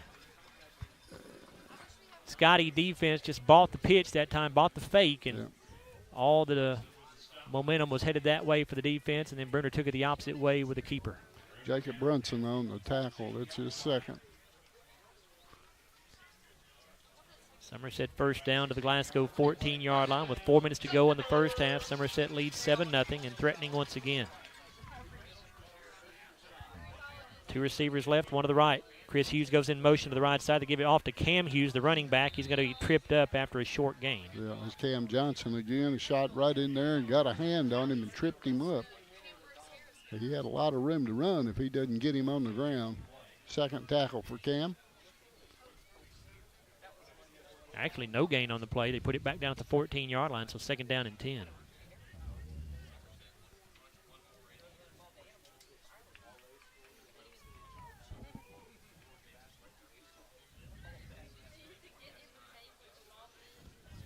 Two men wide to the right side, 1 to the left. Cam Hughes, the running back, to the right of Bruner. Give it off to Hughes up the middle this time, and he will be tripped up, but he falls forward inside the 10 all the way down to the 8-yard line. Jacob Brunson with the trip up there. 3rd tackle for Jacob. Gain of 6. It'll be 3rd down and 4. 2:52 now to go in the half. Somerset quickly to the line of scrimmage. Bruner in shotgun. Gives the hard count. Scotties don't jump this time. But the flag is down. Maybe Somerset jumped. Let's see. I didn't think Glasgow jumped. I don't think they did.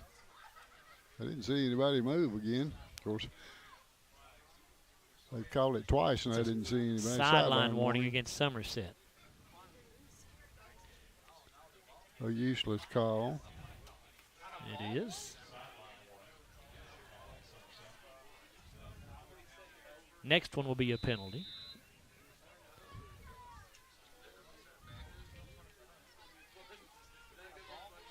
So again, 3rd and 4 here for Somerset. At the Glasgow 8. 2 receivers to the right, 1 to the left. Hughes, the running back. They fake the pitch to him. Bruner under heavy pressure. Lets it go, just has to throw it away. Intentional grounding? He had a receiver in the area, Larry. Yeah. It was over the head of Isaiah Lewis over there in the end zone, so no intentional grounding. It'll be 4th down and 4, and Somerset has a capable kicker here. Well, he can certainly make one from here. They have a really good field goal kicker. And they will send the field goal unit out. Anderson Rubel on the year has attempted 3 field goals. He's made 2 of the 3. We don't know what the distances were on those, but this one is going to be a 25-yard field goal attempt from the left hash. He was kicking them from 40 in practice. Of course, they had no pressure on him. But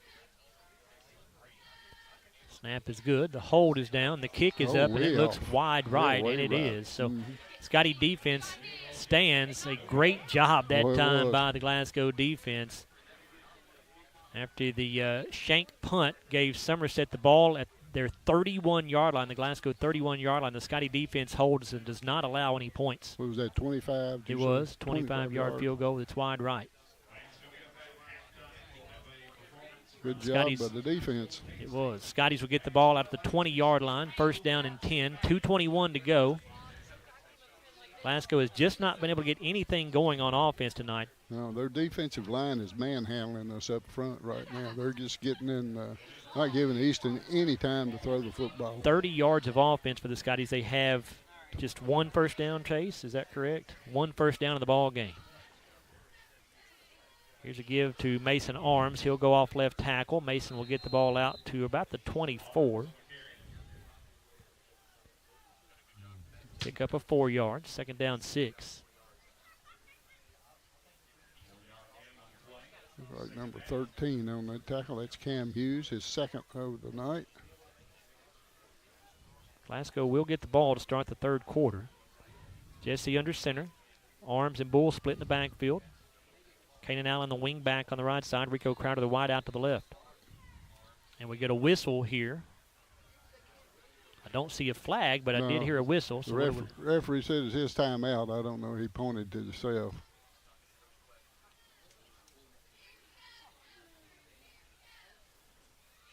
And now the referee is pointing to something across the field. I don't know whether somebody's giving him, harassing him or what. I don't know.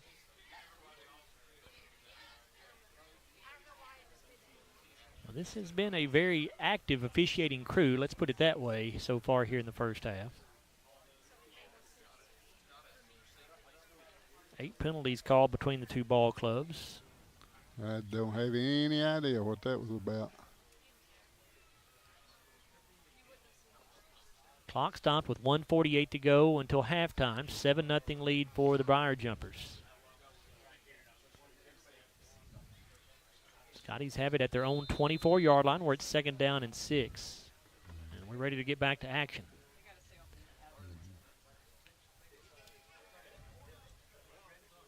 Scotties break the huddle with Crowder going wide to the left. Thomas, the wing back on the right side. Arms and Bull in the backfield together. They're split. Jesse's under center.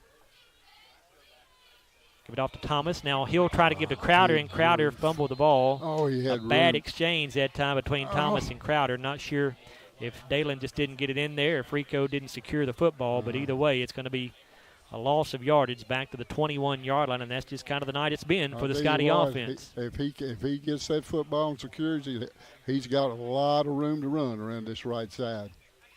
I mean, it was executed perfectly until he dropped the football. 3rd down and 9.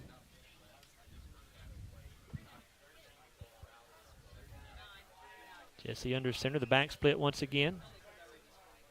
Easton in no hurry to snap this ball. We're under a minute to go now. Give to Arms. Takes it off the left side. He's across the 25. Still pushing the pile out to about the 29-yard line. He'll be a yard shy. Well, they had him stood up and they pushed him 10 yards backwards. Mason's hard to get down. I didn't think Somerset was going to call a timeout, but now they are. They're going to force Glasgow to punt the football here. It's 4th and 1, but Glasgow is at their own 29. So we will stay right here and catch you up to date on a couple of scores. It is Allen County Scottsville continuing to lead Barron County 6-0. That game is at halftime now in Scottsville. Adair County leading Metcalfe County 6-0 after 1 quarter of play. Taylor County over Greene County 15-0 after the end of the first quarter in that one.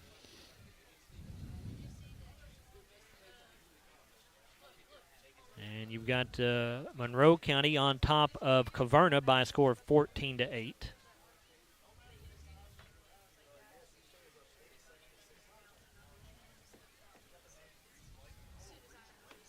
Greenwood leading Union County 7-6. That's at the end of the first quarter of play. St. X leading Bowling Green 14-10 at halftime. There are a lot of marquee matchups tonight here in the last week of the regular season across the state. We've got Hart County and Campbellsville playing each other tonight as well. Both of those teams are undefeated. Have not seen a score on that one. Yeah, that Campbellsville team beat this Somerset team early in the year. Scotties have the offense on the field here on 4th down and 1, so we'll see if they actually snap this ball. They're at their own 29. Jesse's under center. Can't hardly believe they will. Put Thomas in motion. He's not going to snap it, it doesn't look like. No. And Glasgow will call a timeout themselves. Well, why not see if you can get them to jump and get a first down so you don't have to punt the football, but now Glasgow will almost certainly send the punting unit in, you would think. Very fast first half. It has been, Larry. Not but one score on the board. The Scotties need to come out in the third quarter and get that opening kickoff and get field position. That we've been in our territory here for almost 3 minutes to go in the first quarter. The ball's been in Glasgow territory. Well, we told you the playoffs start next Friday night for the Scotties. They're going to be on the road at McLean County. If Glasgow were to win that ball game, they would play the winner of Hart County and Webster County. So the Scotties could be looking at a rematch with Hart County in the second round of the playoffs 2 weeks from tonight, but that would be played at Mumfordville, of course, because they are the higher-seeded team. It was a whale of a ball game between the Raiders and the Scotties during the regular season a couple of weeks ago, one that Glasgow feels like they should have won. Yeah, no doubt about that. 4th and a yard here. Kanan Allen is in to punt it away. It's a good snap. Kanan gets the punt off. It'll bounce at the 36 and go backwards. Now it goes actually the opposite direction. Bounce in 2 different directions that time, and the Scotties will down the football at the 34 with just 21 seconds to go. So we'll see if Somerset just comes out and takes a knee to end the half, or if they do decide to run a play here. Are we on the 29? 34, Larry. 34? Yep. Oh, okay.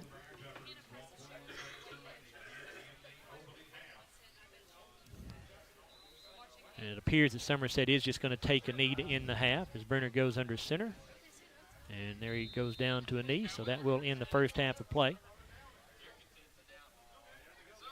Very competitive first half of football. Scotties have not played great on the offensive side, but they played very well defensively.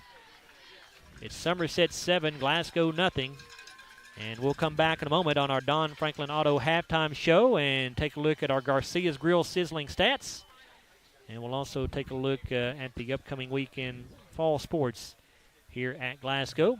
Again, Somerset 7, Glasgow nothing. As we go to the break, we're back after a 4-minute timeout here on WCLU Sports.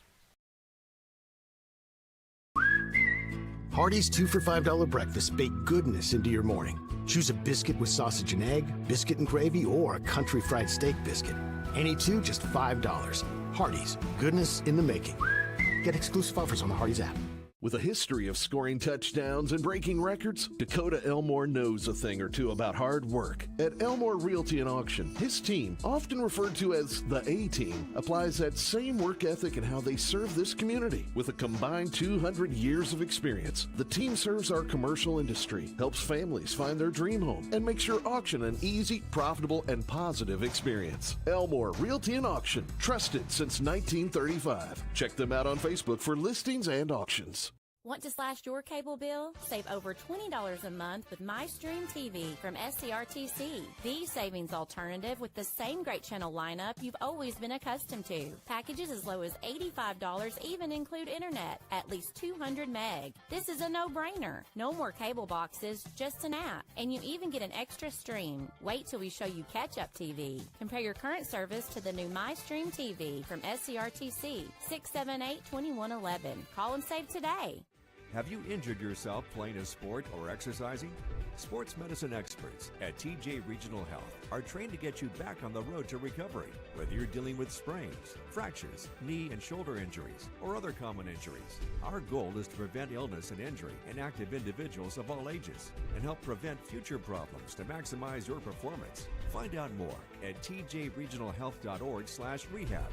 Patients first, team always. TJ Rehabilitation Services. Monticello Bank first opened its doors in 1895 as a single office in Monticello, Kentucky. Today, there are 21 MBC locations across the Commonwealth. From home loans to commercial lending, Monticello Bank offers a wide variety of convenient financial services and competitive rates from local people you know and trust. Visit them at 1434 Happy Valley Road in Glasgow and let them help make the financial side of your life a little easier. Monticello Bank, where people matter. Member FDIC, Equal Housing Lender. We know there's a big difference between being in a community and being part of the community. That's why here in Glasgow, we cheer on the Scotties. We work hard every day to make a positive impact on the community we call home. Behind our golden arches, we strive daily to serve delicious food and treats. If you could only smell this McDonald's ad, you'd smell how delicious this burger and fries really are. Join our McTeam. To learn how, text KY209 to 38000. Benefits include a sign-on bonus up to $500. Phillips IGA, a family market since 1960. Visit the butcher shop where you'll find fresh cuts of fine meats from an in-store butcher and delicious hamburger ground fresh, plus a fresh selection of garden vegetables and fruits. They proudly carry legacy dairy milk produced right in their hometown of Highsville. Find your favorite national brands. Download the Phillips IGA app to start saving. View their weekly sales ad or simply shop online. Phillips IGA and Butcher Shop. Friendly faces and fair prices. Located on Highway 70 in Highsville.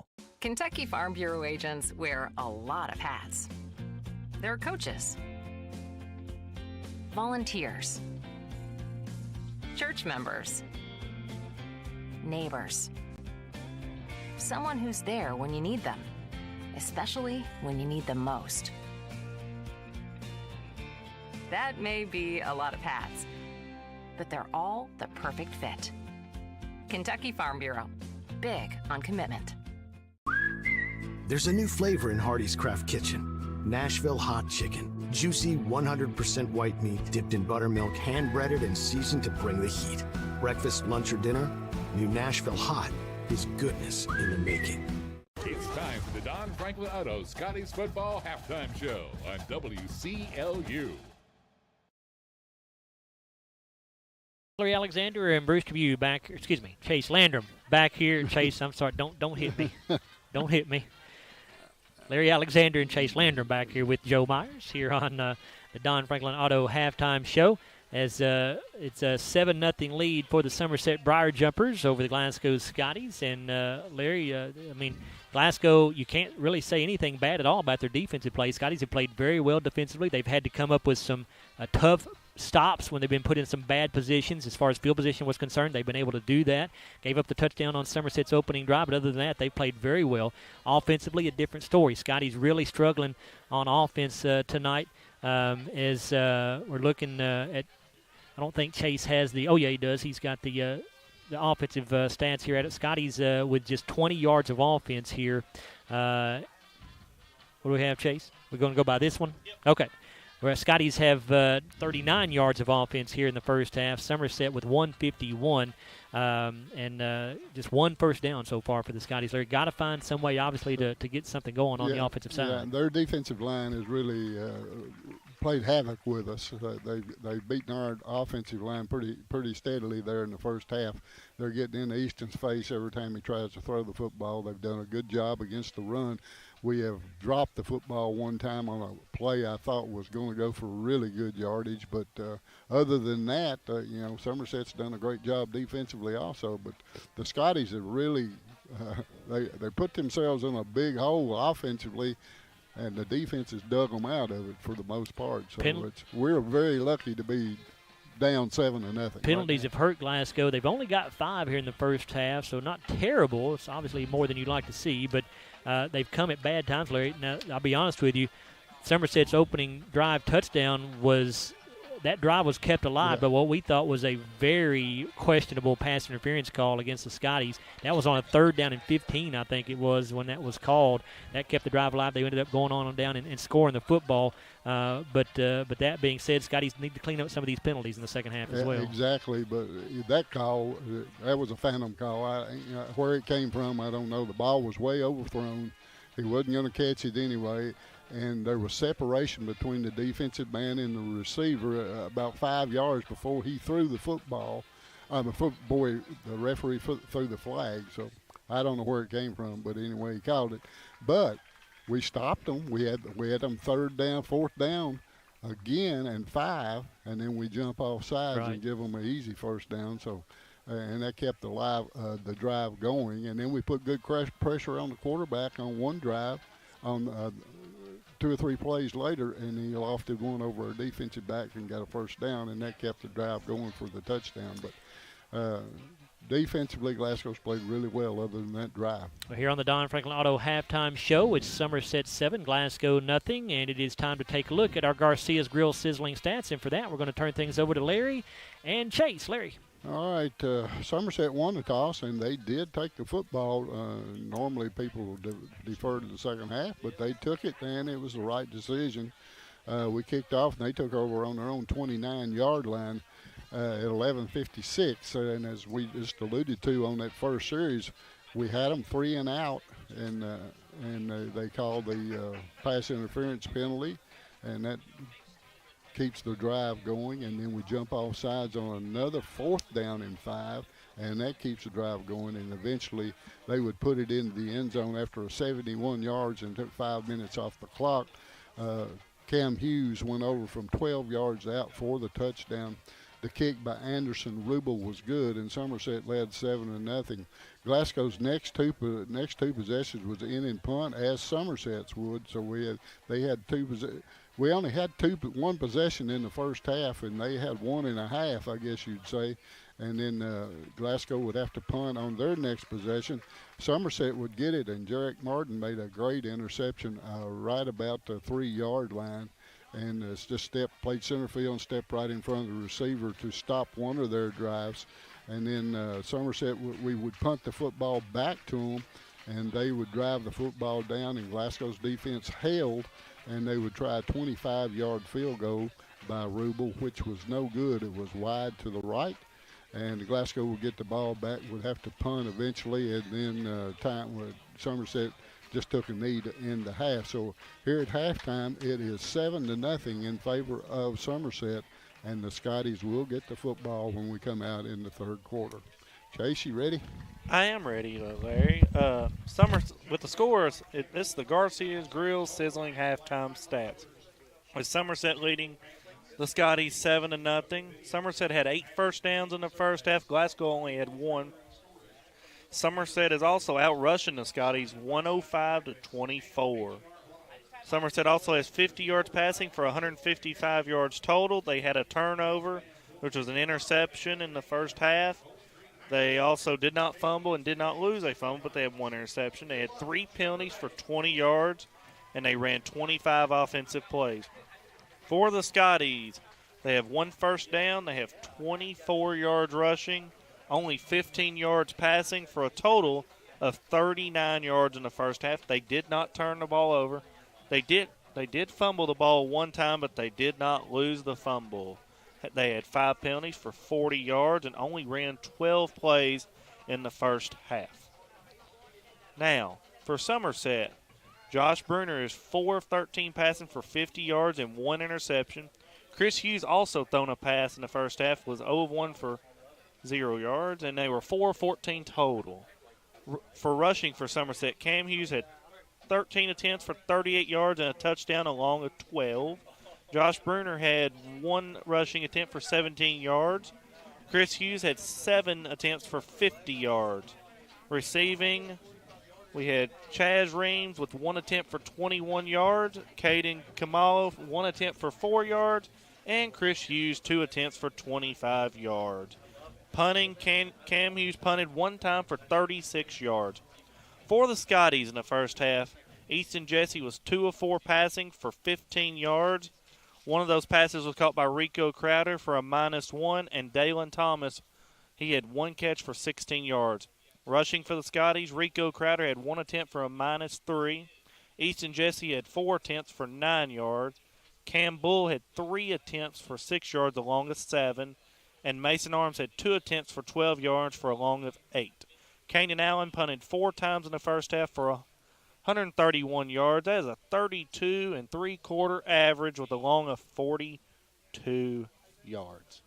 And with that, that is the halftime stats for the Garcia Grill Sizzling stats. We will take a 3-minute timeout and come back on WCLU Sports.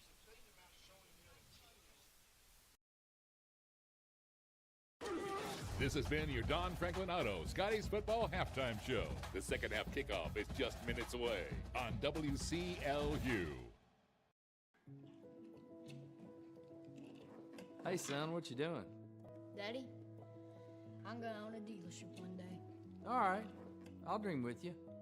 From one small dream to over 25 dealerships in the state of Kentucky, we have set out to provide Kentuckians with reliable vehicles and the best customer service for over 50 years. This may have started with a simple dream, but our dedication to our customers will go on for generations. Are you looking for a new career where you'll be a part of a family-owned business for over 50 years? Walbert Trucking is a trucking company based right here in Glasgow. With Walbert Trucking, you'll get full benefits, great pay, and 401k. And you'll be home daily. Unlimited possibilities await you. Apply today and become a member of the Walbert Trucking team. 106 Sean Lane in Glasgow, 651-6784. We're not superheroes, but when people need us, we answer the call. We're not weathermen, but we know the Kentucky seasons like the back of our hands. For over 40 years, we've serviced any brand, anytime, with the same-day service guarantee. Now that's a big promise, and that's probably why no one else does it. So when dealing with your heating and cooling, call HVAC Services, and you'll have the right team by your side. When you come into Garcia's Grill, you're welcomed with a smile and you'll love the atmosphere. Garcia's was voted by the community as the best overall restaurant for the past 2 years. Great food at a great value. They serve fresh, delicious traditional Mexican dishes, incredible pasta, burgers, steaks, and seafood. People say you can never get burnt out on this restaurant because of all the amazing choices. Garcia's Grill, owned and operated by the Gomez Garcia family. Check them out on North Ray Street in Glasgow and on Facebook. Garcia's Grill, a different kind of Mexican restaurant. South Central Bank has been investing in the Glasgow community for over 50 years. During that time, we've learned a thing or two about hard work, relationships, and a vision for success. South Central Bank is designed to make a difference in the prosperity of our customers and the communities it serves. We want to be a part of your success. Visit southcentralbank.com. South Central Bank, member FDIC, equal housing lender. With a history of scoring touchdowns and breaking records, Dakota Elmore knows a thing or two about hard work. At Elmore Realty and Auction, his team, often referred to as the A-Team, applies that same work ethic in how they serve this community. With a combined 200 years of experience, the team serves our commercial industry, helps families find their dream home, and makes your auction an easy, profitable, and positive experience. Elmore Realty and Auction, trusted since 1935. Check them out on Facebook for listings and auctions. Here at halftime. And let's take a look at our upcoming week in fall sports here at Glasgow High School. Pretty short slate of things to tell you about. Is pretty much all of the fall sports are over with the exception of cross country and varsity football. The cross country team tomorrow going to be in action at the state meet at the Kentucky Horse Park in Lexington. So certainly good luck to the cross country team participants there at the state meet. The JV football team just ended their season this past week. And I did not ask Jeff specifically what their record was, but he did say they had a very good season. So that's certainly good news to hear because obviously that's the future of Glasgow football. The varsity football team will next week begin the playoffs, as will everyone across the state of Kentucky. The Scotties will play their opening round game on the road at McLean County. Of course, McLean County, the number 2 seed in Class 3A District 1. Scotty's the number 3 seed in 3A District 2. Our pregame coverage next week will begin at 6:30 here on WCLU. Also, of course, on our YouTube live stream as well at WCLU or the Scottie channel. Kickoff for that ball game between Glasgow and McLean County slated for 7 o'clock. And when you look at that matchup, Larry, obviously we know next to nothing. We know nothing, actually, about McLean County. We have not, to my knowledge, ever played McLean County in football. I don't know if you've looked back at your records yet. But no, we haven't played them. So McLean County, just from looking at the stats, looks like they mostly want to run the football. I did take a very brief look at the stats earlier this week. So Scotties look like they're going to be facing a team that does want to run the ball. It's a long road trip over there. You hope that doesn't affect Glasgow. About an hour, I think it's an hour and 45 minutes or so from Glasgow. But Scotties will hopefully be able to go over there and get a victory and maybe get another shot at the Hart County Raiders in the second round of the playoffs in Mumfordville in 2 weeks from tonight. Yeah, that would be nice. You know, the second game just having to go to Hart County, that would be incredible. But you got to beat McLean County first. They're 7-2 going into tonight, so if they can be 8-2, I don't exactly know who they're playing tonight, but evidently they're a good football team. If they can finish second in that district, they're a good team. If you look at the RPI ratings and you give any credence to those, the Scotties and the McLean County football team are right there neck and neck. Scotties do have a little bit higher RPI rating at .63365. McLean County's RPI is at .62782, so less than a point difference there between those two teams. As we said, the other matchups in District 1 versus District 2, Union County will take on Adair County. Of course, Adair County, the 4 seed out of Glasgow's district. The number 2 seed from Glasgow's district, Franklin Simpson, will host Hancock County. And then Hart County, the 1 seed out of the Scotties district, will entertain Webster County. All those games taking place next Friday. So, as we get ready to start this second half here between the Scotties and the Briar Jumpers, Larry, what about Glasgow? I think one thing is very obvious. They got to get something going on offense, but what do you think other than that for the Scotties? Well, the offensive line is going to have to play a little bit better. I think we're going to have to we usually do some pretty good stuff at halftime, coaching-wise, and get things straightened out. And like Jeff says, we take what they give us. Well, so far they're not giving us the run, that's for sure. So I'm sure they've got something cooked up here to move the football here in the second half, and that's what we got to do. And defense has got to play like they played the first half. They played really well. If they can do that again, we'll have a chance. Glasgow is going to get the football to start the third quarter. Ethan Rubel will kick it away for the Briar Jumpers. Rico Crowder and Cam Bull are back deep for the Scotties. Somerset 7, Glasgow nothing as we begin this second half of play here in Somerset. The rain has stopped. We had a brief light rain there in the second quarter. It's a short kick, going to be fielded at the 40-yard line by the Scotties. Up across the 45. And actually going to go down right at the 45-yard line, and that is Lucas Christian on the return for Glasgow. Yeah, he got tripped up there by I can't pick up his number 8, I think his number. Coming across the field there, and that would be Robbie Browning. That's his first tackle of the night. So 1st and 10 for the Scotties. Good field position here to start this drive at their own 45-yard line. Yeah, we're going to do something with it. Crowder the wide out to the left side. Scotty's going wing T here with 2 backs in the backfield, Arms and Bull. We've got Dalen Thomas as a wing back here on the right side. And again, a bit of a delay here as the officials get everything ready. Now we're set to go. Jesse under center. Easton has the snap, gives it off to Arms up the middle. Mason going to get it across the 50 to the 49, to the 48-yard line actually in Somerset territory. A gain of 7 yards on 1st down. Looks like number 43 on the tackle. That's Brady Barnes. Number 3 for him on the night.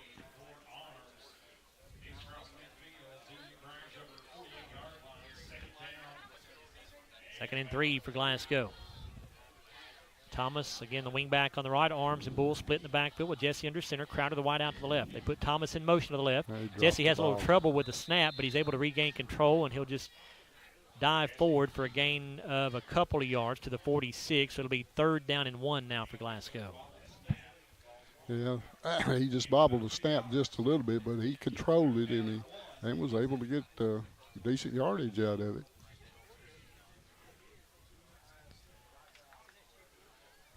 So big 3rd down here for Glasgow with the Somerset 46. It's 3rd and 1. Thomas wing back on the left side this time. Arms and Bull in the backfield. Crowder wide to the left. Jesse under center.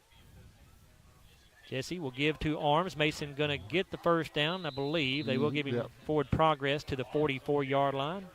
Gain of 2 yards. It'll be 1st and 10 for the Scotties. Looks like number 7 on that tackle. That's Jacob Bartley. That'll be his first tackle, 6'3", 230 sophomore. And that is an SCRTC 3rd down crucial conversion for a South Central Bank 1st down.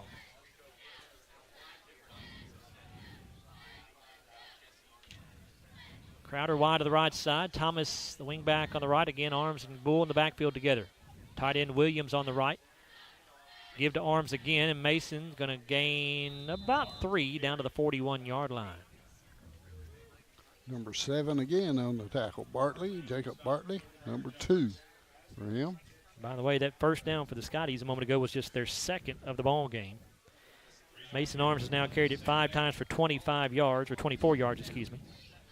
He's the leading rusher for the Scotties. 2nd and 7 at the Somerset 41. Jesse under center, puts Thomas in motion to the right. Going to pitch this one to Bull around the right side. Cam gets the corner. He's got the 35, gets pushed from behind and out of bounds. Let's see where they mark him out here. Should be around the 32, I believe, and it will be. Yeah, that was number 4, Grayson Gulak, that knocked him out of bounds. That's his 3rd tackle. That's another South Central Bank 1st down for Glasgow to the Somerset 32.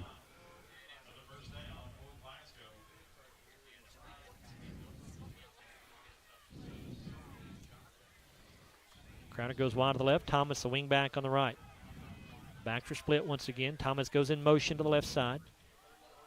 Easton Jesse fakes the handoff, keeps it himself around the left end. He's got the 30. Going to get tripped up, though, from behind. He'll fall forward to the 27. It'll be a pickup of 5 yards. Yeah, that was 17 that tripped him up. That's Chris Hughes, his 2nd tackle. If he doesn't get a hand in there and trip him up, oh, he's got some nice yardage. 2nd and 5, Glasgow, by far their best drive of the night here to begin this 3rd quarter. They're at the Somerset 27. All on the ground. Looks like they're just trying to pound it. Thomas, the wing back on the left this time. Backs again, split. Crowder wide to the right. Going to fake to Thomas. Jesse under pressure, wanted to throw. Now he'll step up and try to run with it as he had to get away from a would-be tackler. He's across the 25 to the 24. It'll be 3rd down and short. Must be pretty wet out there, because every time they hit the turf, they're sliding about 5 yards. 3rd and 2 for Glasgow. Of course, 4-down territory here, so you got 2 downs to pick this up here at the Somerset 24. Scotties trail 7-0 8:38 to go in the third quarter. A nice drive to begin this third quarter for the Scotties.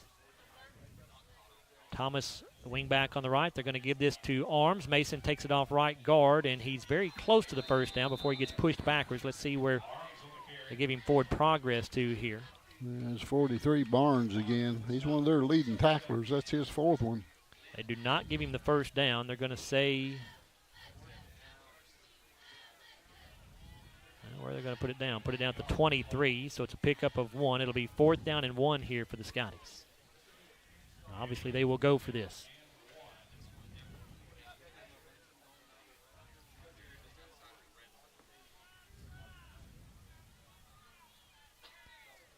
Well, big 4th down play right here. You got to have this one if we're going to score. Arms and Bull in the backfield. Thomas, a wing back on the left side. Jesse fakes to Arms, keeps it around the left side. He's got the 20, the 15, the 10. Still on his feet as he drags the tackler down near the 5-yard line. It'll be 1st and goal for the Scotties. Yeah, nice call. Good run by Easton. I cannot pick up that number, but I think it's number 8, Robbie Browning, is his second tackle. We're trying to pick up pink numbers on a purple jersey here for Somerset. It's not easy either. 1st and goal for the Scotties at the 6. Glasgow trying to tie this ball game up with a touchdown and an extra point. 7-0 Briar Jumpers, 7:25 to go in the third quarter. Jesse under center, Arms and Bull in the backfield. Here comes Thomas in motion to the right. Give to Arms. Mason looking for a little running room, not going to find it. Big guy right in the middle. Going to go down for no gain. It'll be 2nd and goal from the 6. Well, they may give him a yard. Let's see. I think it's 32, I believe. Yeah, they will give him a yard gain to the 5, so 2nd and goal from there. Trenton, no, that's not 32. That's 30. Well, I can't tell.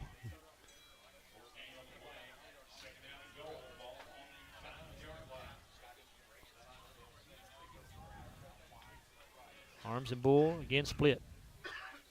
Crowder wide to the right side. Here comes Thomas in motion. Going to give it off to him on a sweep around the right side. Dalen turns it upfield. Dives for the end zone. He's in. Touchdown, Scotties. All right. Good run by Dalen. It was a come back underneath their handoff, and what he scored, he scored on that 2-point conversion quite a bit on that play. The Scotties will try to tie this game up with an extra point for Jared Malagon.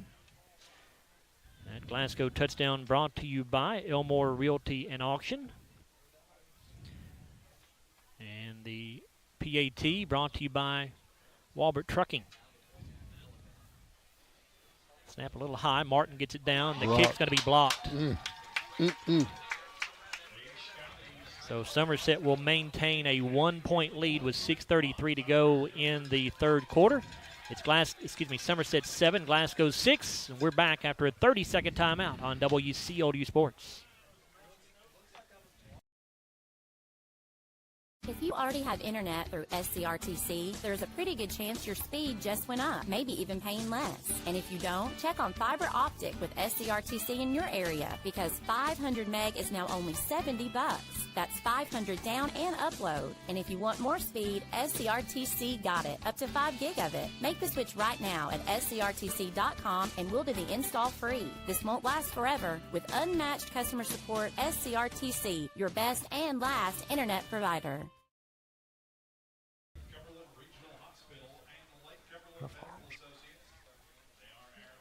Scottie touchdown drive, a 6-yard touchdown, or excuse me, a 5-yard touchdown run for Dalen Thomas. It was 9 plays and 55 yards. Took 5 minutes and 15 seconds. The extra point blocked. The Scotties do finally get on the board. They trail 7-6 with 6:33 to go in the third quarter. Malagon on to kick it away.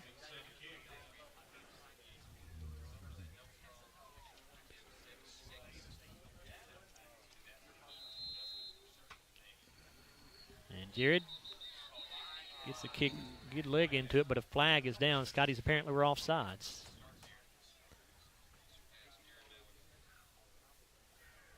Glasgow was offsides. So they'll back Malagon up to the 35. Scotties been penalized now 6 times for 45 yards in the ball game.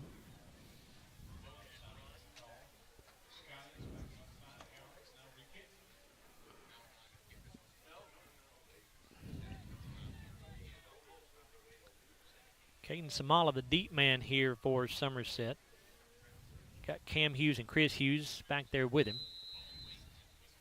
Malagon, low line drive kick. Samala will drop it, fields it now back at the 10-yard line. It's at 15, 20. And going to get to the 25, and that's going to do it about, I think. Yep, they'll put him down at the 25-yard line. It'll be 1st and 10 for the Briar Jumpers there. Yeah, number 19, Davey Williams on that tackle.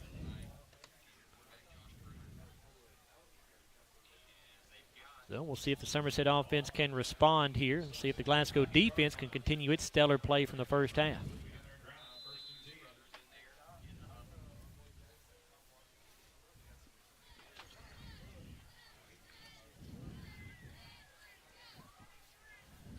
Quarterback Josh Brenner sets up in shotgun. He's got Cam Hughes to his left.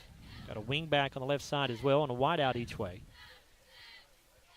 Lawless, the wingback, goes in motion. They give it off to Cam Hughes off the right side, and he'll go down after a gain of 2, maybe 3. Looks like Cam Johnson on that tackle, number 53. That's his 3rd of the night.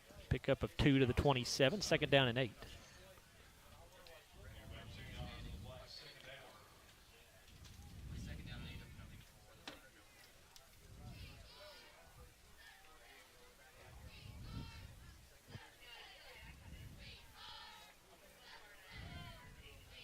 Brenner again in shotgun.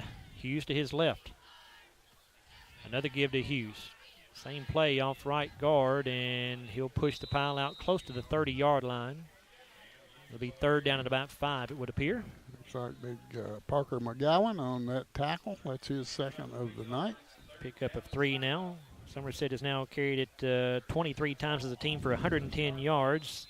Leading rusher is Chris Hughes. He's carried it 7 times for 50 yards. Cam Hughes, 15 carries for 45.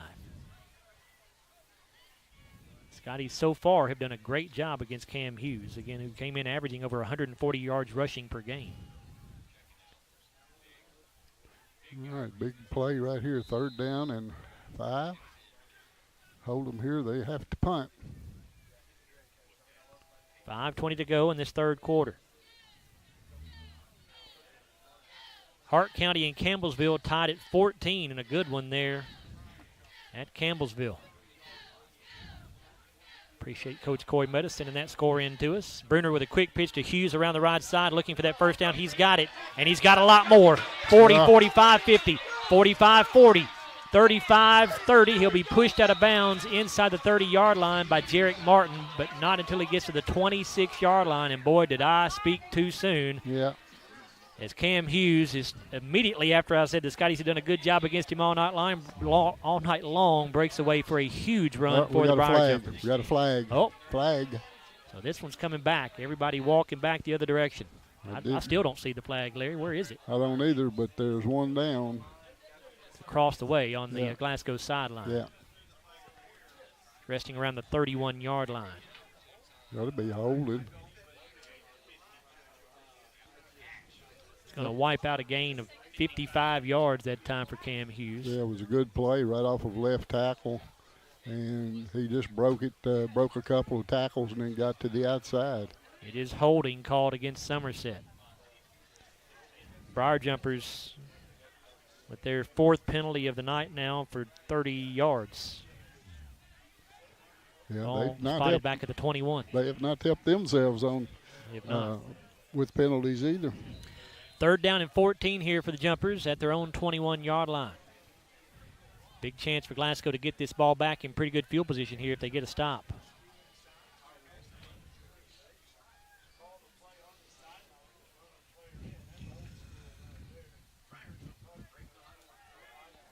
Bruner in shotgun. Cam Hughes to his left. 2 receivers to the left side, a single wide out to the right. Bruner wants to throw. Rolling out to the left side. He'll let it go. Pass is incomplete. Intended for Chris Hughes out around the 32-yard line. Kellen Stone was on the coverage there for the Scotties. Yeah, Cam Johnson right back there in the backfield chasing him. Making him throw it before he wanted to. 4th down, 14. And Glasgow's going to get the ball back with a chance to take their first lead of the night if they can put together another good drive. Scotties trail 7-6, 4:49 to go in the third quarter. Cam Hughes in to punt it away. Somerset's already successfully converted one fake punt. And it's a high snap here, but Hughes able to pull it down. It's a end-over-end kick, bounces at the 50.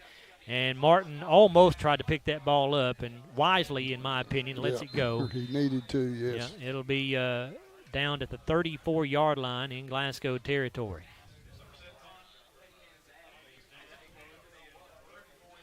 That ball was still bouncing kind of funny when Jarek acted as if he may go pick it up, and that scared me there for a second, but he did wind up letting it go.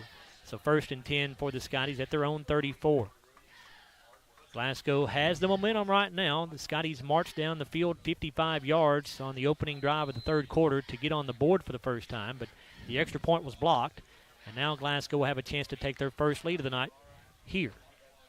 Well, the Scotties exclusively on the ground the last series, which got them the touchdown. Arms and Bull in the backfield together. Dalen Thomas, the wingback, comes in motion to the near side. Here's the give to Cam Bull. Takes it off the left side. He's got some room across the 40, and he's close to a first down. I believe he'll have it with a spot at the 44. It will be a South Central Bank first down. Number 17 on the tackle, Chris Hughes, his third of the game. See our HVAC Services Instant Replay. We appreciate their sponsorship.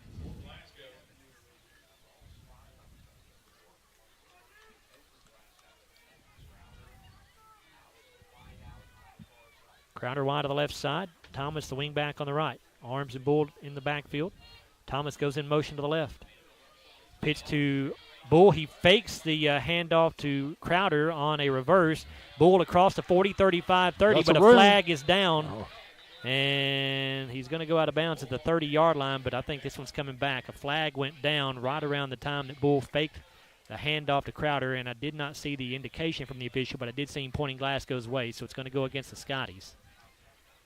The good play wiped out.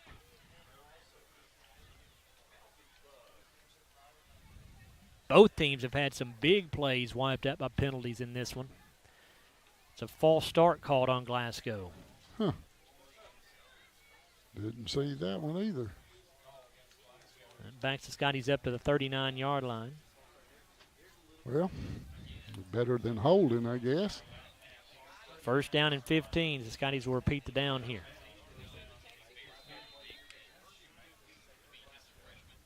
.402 to go in the third. 7-6 lead for Somerset. Somerset, the number 6 ranked team in 2A. Glasgow, the 12th ranked team in 3A. And a good ball game, as you would have expected. Jesse under center. Thomas comes in motion to the near side. Going to give it off to Bull. Cameron slips but keeps his feet. He's across the 40. And he'll go down around the 43, I think. Gain of 4 yards. Second down and 11. These big guys' numbers, I can't see them. We're right up front. They got them so tight on the front. 52, I think it is. Zach Koger. That's his first tackle tonight. He's 6 foot, 250, and a junior.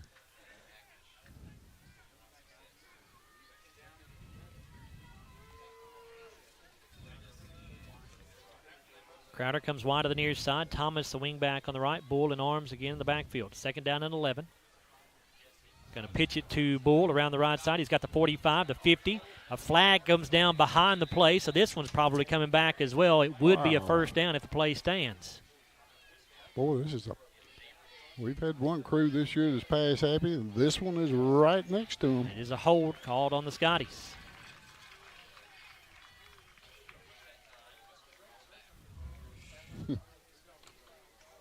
Flag is at the 45, so the penalty will be marked off to the 35-yard line. They'll repeat second down. I guess you're just going to have to not touch anybody as you go out the block. That's what it's looking like. 8 penalties on the Scotties for 60 yards now. Of course, this is a crew we are not familiar with over here in Somerset. Don't know if they have a tendency to throw a lot of flags, but they have thrown a bunch tonight. They sure have. Crowder goes wide to the left. Backs once again split. Thomas on the right side as a wing back. Yep. Somerset jumps, but apparently did not come across the line of scrimmage. Here's a give to Thomas on a sweep around the left side. Oh. Dalen going to get hit at the line of scrimmage and dropped. Yeah, he ran right into that dude. Looked like he could have sidestepped and gone outside, but he went right into him. That's number 7, Jacob Bartley. It's his 3rd tackle. There'll be no gain on the play.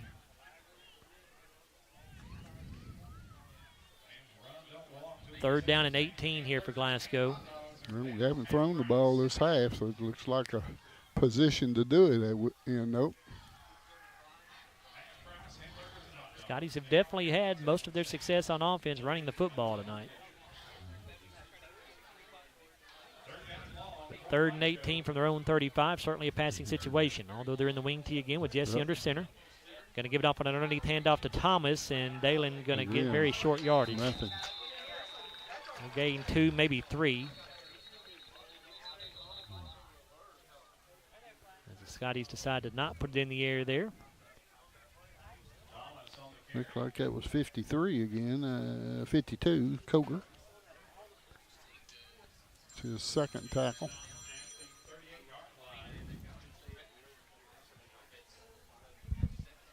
I got you. Put me back on, Luke. Thanks.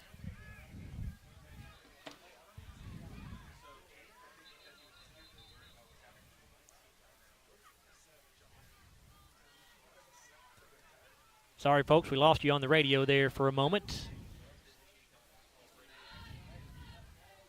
I'm not sure exactly when we lost you, so I can tell you where we're at right now. It's 4th down and about 15 for the Scotties, as on 3rd down, the Scotties ran an underneath handoff to Dalen Thomas. It gained 3 yards to the 43, or the 38. So it's 4th and about 16 actually for Glasgow, and the punting unit is in here. Glasgow trailing 7-6 with 2:10 to go in the 3rd quarter. And a whistle just as Allen kicks the ball away. What is going on now? You can't sneeze out here without a flag coming out. I don't know that there's a flag, Larry. I just see it. Yeah, Now they there throw it a flag. is. What is that? Delay of game called on Glasgow. I wasn't watching the play clock. I don't know. That was thrown by the lead referee. Why did we delay after?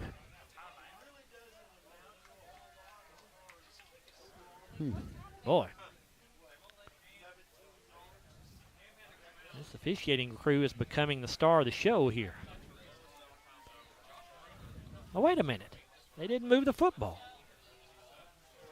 I am so confused, Larry. They didn't move the football. They did not move the box. Well, 4th and 16 still. Allen will punt it away. It's a high spiraling kick. Will bounce at the 30.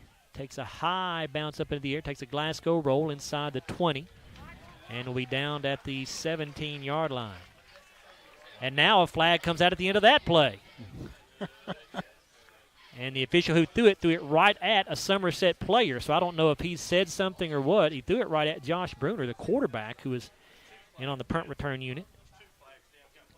Now there is we see a second flag back here now. So who knows what this is going to end up being.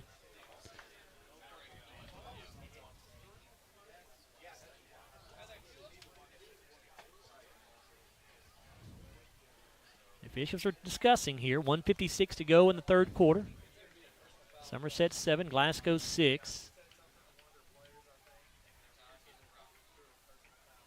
I do think one's going to be unsportsmanlike against Somerset, but I don't know what the second flag is.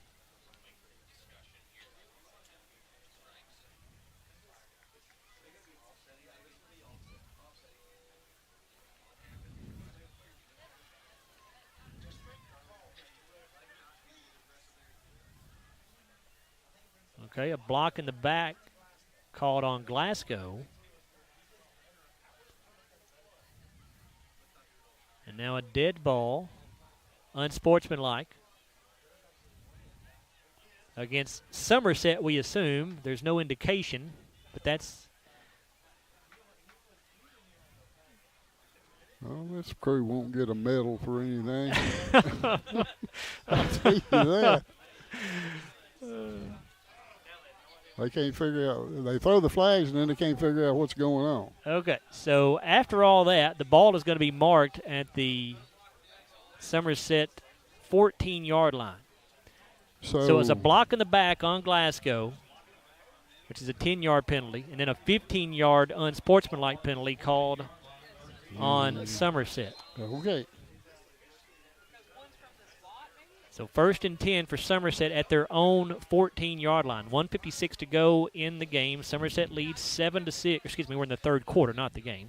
7-6, Somerset leads. Bruner under center with Cam and Chris Hughes split in the backfield. The wingback Lawless in motion to the left. They give this off to, I believe that's Chris Hughes, but let's make sure on the number. He's going to go down after a gain of about 3. Yeah, it looks like Max Lee on that tackle. That's Max's 3rd tackle on the night. It was Chris Hughes on the carry that time. And let's see actually where they spot the ball. It'll be at the, the 18-yard line. So we'll pick up a 4. It'll be 2nd down and 6.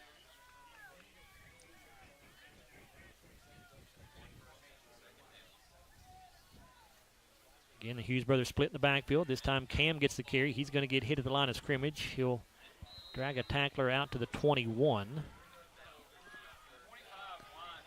It looks like Cash Wells and Jacob Brunson in there on that one. All right, another big 3rd down. The Scotties have got them in 3rd down situations all night long. 3rd down 3 here. Somerset at their own 21.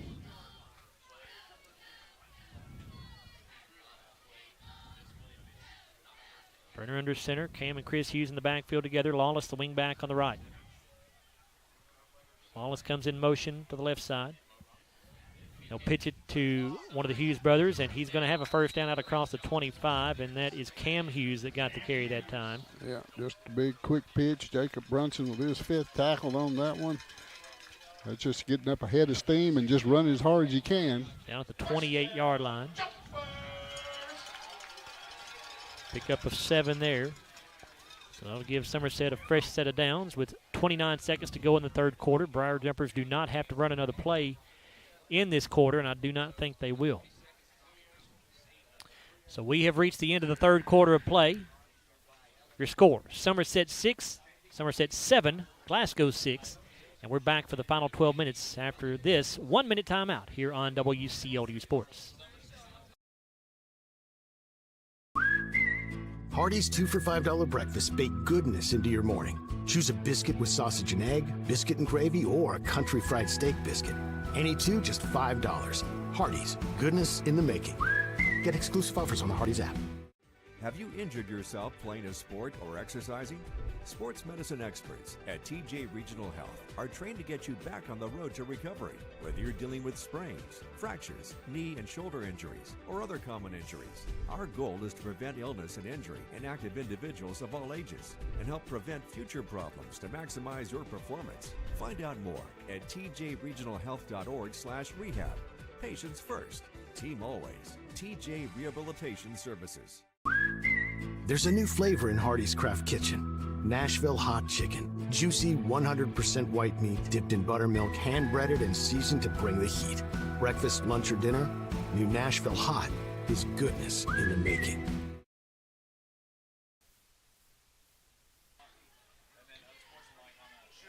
Joe Myers, Larry Alexander, and Chase Landrum back here with you from Somerset, Kentucky, where we have a good football game going for you. It's Somerset 7, Glasgow 6 as we get this 4th quarter underway.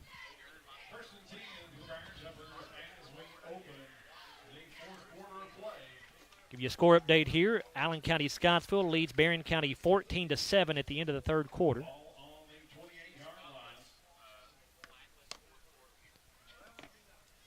First down and 10 for the Briar Jumpers at their own 28 as we get this 4th period underway. Here's a handoff to Cam Hughes, I believe. And he's going to go down for a gain of just a yard to the 29. Jacob Brunson again on the tackle. That's his 6th.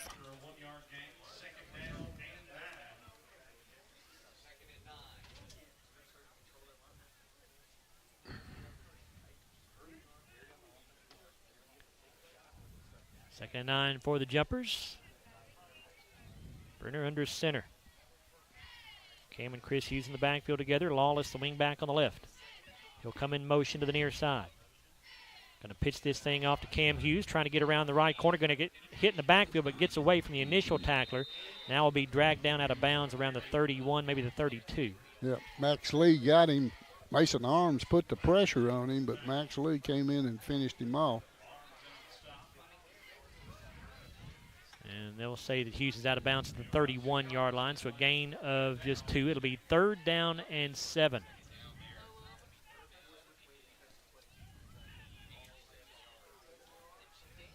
.47 to go in the ball game. Somerset clinging to a 1-point lead, 7-6. Another big 3rd down. This time 3rd and long. Twin receivers to the right, one to the left. Cam Hughes is the lone setback. He's to the right of Bruner, who's in shotgun on 3rd and 7. Bruner wants to throw. Rolling right. Lets it go. Looking deep down the field. It's going to be incomplete. Intended for Caden Samala at the 35-yard line. There were 2 or 3 Glasgow players in the area. Yeah, the ball was underthrown. Had it been overthrown, we intercept that football. Jarek Martin, Ryan Morgan, Dalen Thomas all back there. The Scotties get the stop. It'll be 4th and 7, and the punting unit onto the field for the Briar Jumpers.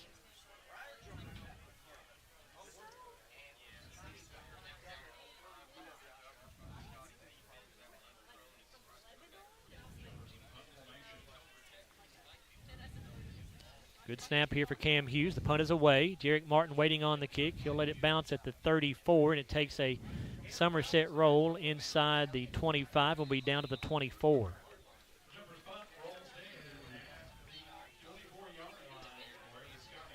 Glasgow to get the ball back here with 10 minutes and 10 seconds to go in the game.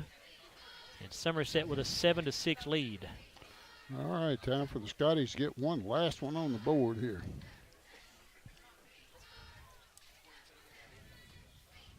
Scotties have done it exclusively with the running game. I don't know if we've thrown a pass here in the second half, have we? I don't think we have. We haven't thrown one yet.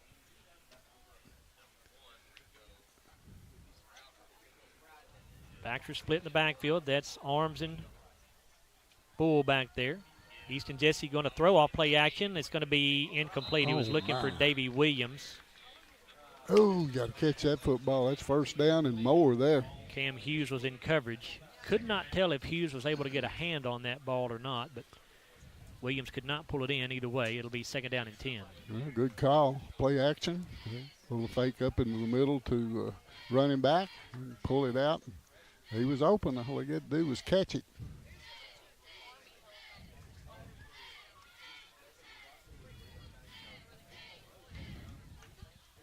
Jesse again under center. He has exclusively been under center this entire second half, to my memory.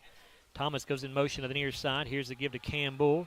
Trying to get around the right side. It's going to be strung out pretty well by Somerset, but Cam makes something out of nothing here. He's across the 30 and up to the 31-yard line, I believe, is where they're going to spot him down. That should have been a loss, and Cam Bull turned that into about a 7-yard gain. He sure did. Chris Hughes on the tackle, number 4, but he was trying to string it out to the sidelines, but Somerset had it played really nice, and he cut it back in and got pretty good yardage. So 3rd down and 3 after the 7-yard pickup there for Bull. Ball at the Scotties' own 31. Bull and Arms in the backfield again. Thomas the wing back. And Jesse fakes the handoff to Arms, keeps it around the right side. He's not going to get the 1st down. Going to go down after a gain of just 1, I believe. Yeah, I faked him on that one time, but it didn't work that time. Again, that's Hughes on the tackle. That's number 5 for Chris Hughes. They actually give him a 2-yard gain, so it's 4th and 1 from the 33. The Scotties will have to send the punting unit in here, just too deep in their own territory to try to risk it.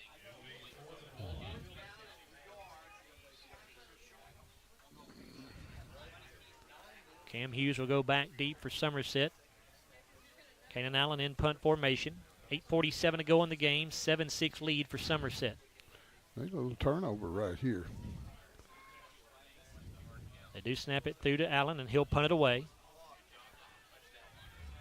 Going to bounce at the 39-yard line, and then goes Somerset's way. So the Scotties try to jump on that ball quickly to down it, and they will at the 41.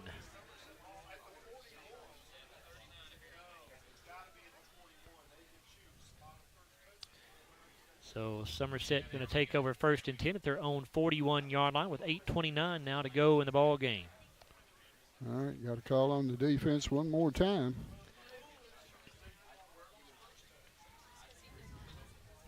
The defense has come through a number of times tonight for the Scotties, with their backs against the wall. 2 receivers to the left, 1 to the right. Bruner in shotgun. He's got Hughes to his left. Here's the snap. Bruner hands off to Hughes up the middle with it. And he's going to get across the 45 to the 46-yard line with a gain of 5.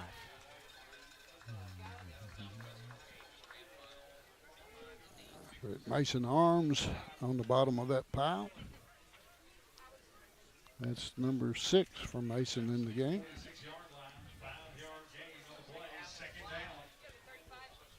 Second and 5 for the Jumpers with 8 minutes to go.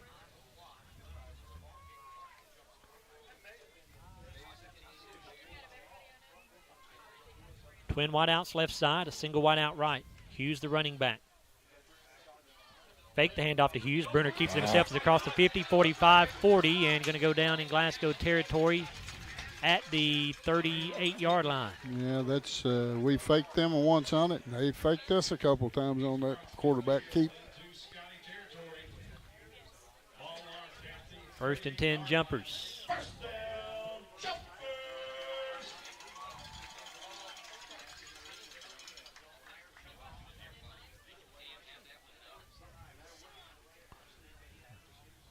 Allows the Briar Jumpers to run some more time off the clock as well. Scotties need the football back, down by 1, 7-6. 7:20 to go.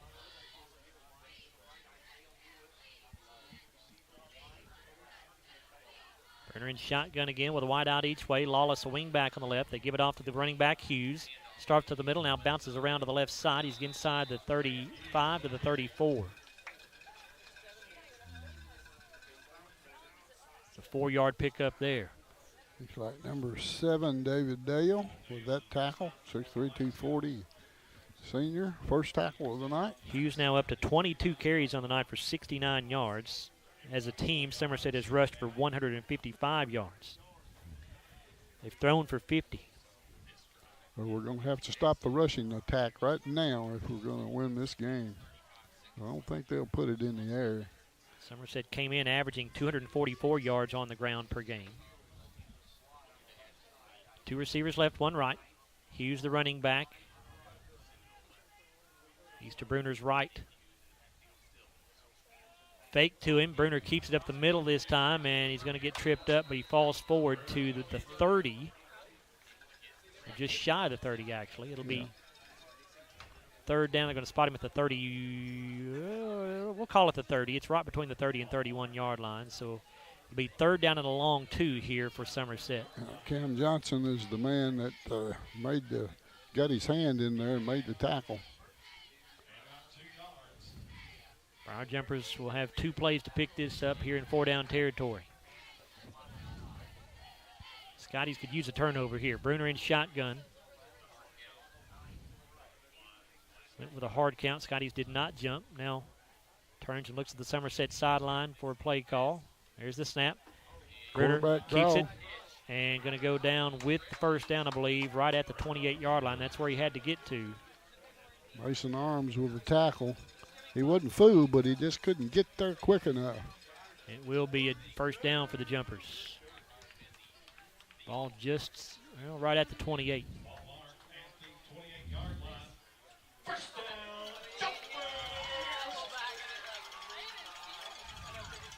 Clock continuing to roll. 5:15 to go now.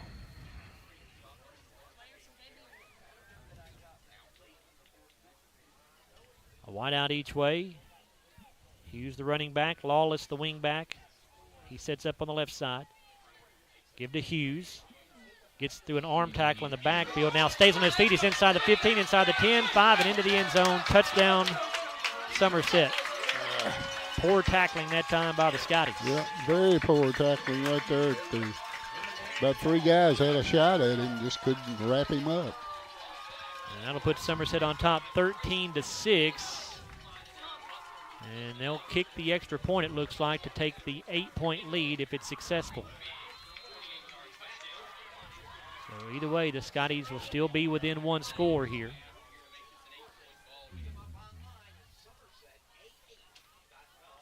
Kick is up, and the kick is good for Anderson Rubel. Somerset 14, Glasgow 6, 4:53 to go in the ball game. We're back after a 30-second timeout on WCLU Sports. Monticello Bank first opened its doors in 1895 as a single office in Monticello, Kentucky. Today, there are 21 MBC locations across the Commonwealth. From home loans to commercial lending, Monticello Bank offers a wide variety of convenient financial services and competitive rates from local people you know and trust. Visit them at 1434 Happy Valley Road in Glasgow and let them help make the financial side of your life a little easier. Monticello Bank, where people matter. Member FDIC, Equal Housing Lender. 41 is 59. That scoring drive for Hart County, 6 plays, 59 yards. And it's a 28-yard touchdown run for Cam Hughes.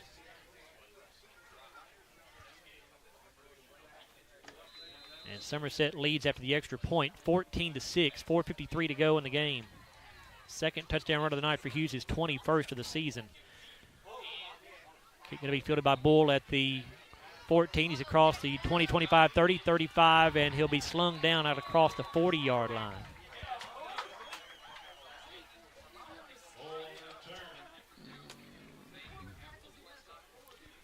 So good return that time by Cam Bull. It was. Robbie Browning on the tackle, number 8.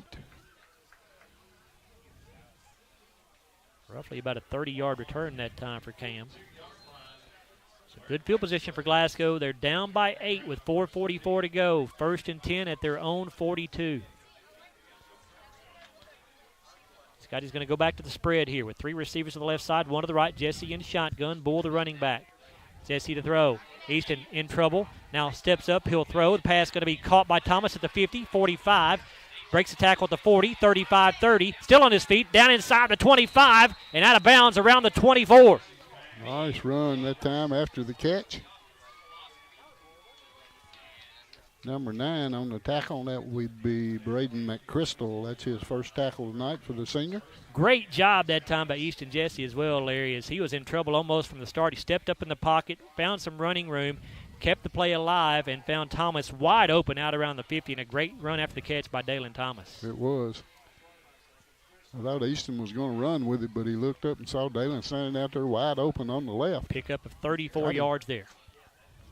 3 receivers right, 1 to the left. Empty backfield here for Jesse. Jesse rolling out to the right. Easton going to run with it. He's got room. He's across the 20, and he'll run out of bounds right around the 16. Well, they're going to give him the 15-yard line. Going to be about a yard shy of the first. By the way, that was a South Central Bank first down on that last play. 2nd and 1 for Glasgow at the Somerset 15. Scotties need 6 and a 2-point conversion to tie this ball game up with 4:05 to go. 3 wideouts left, 1 right. Jesse in shotgun, Bull the running back. Jesse to throw. Easton completes the pass to the 10-yard line for the first down. That's Rico Crowder, and he is out of bounds. Where? Right at the 10. So it'll be 1st and goal for Glasgow from the 10-yard line. Another South Central Bank first down.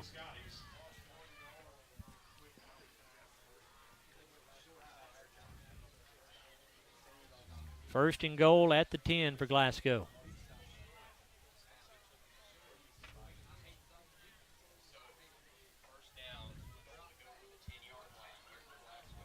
Two receivers right, 1 left. Thomas a wing back on the right side. Jesse hands it off to Bull around the right end. Cam going to get to the 5 before he's out of bounds there. Pick up of 5 yards.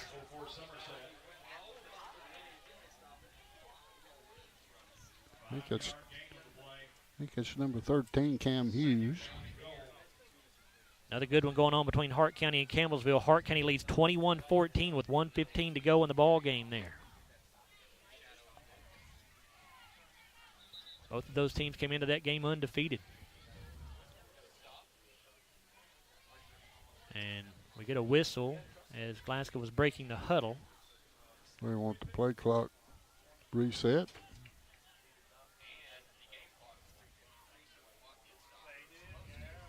They are going to reset the play clock here.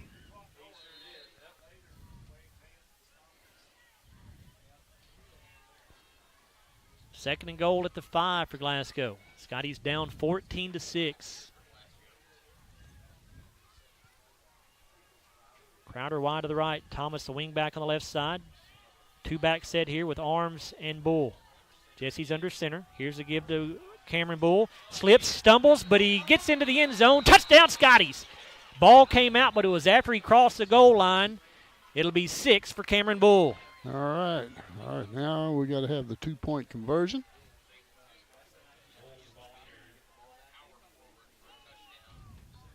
Well, Cam almost slipped and fell as he took that handoff in the backfield, but able to keep his feet. And now Glasgow a 2-point conversion away from tying this ball game up. They trail 14-12 with 3:48 to play.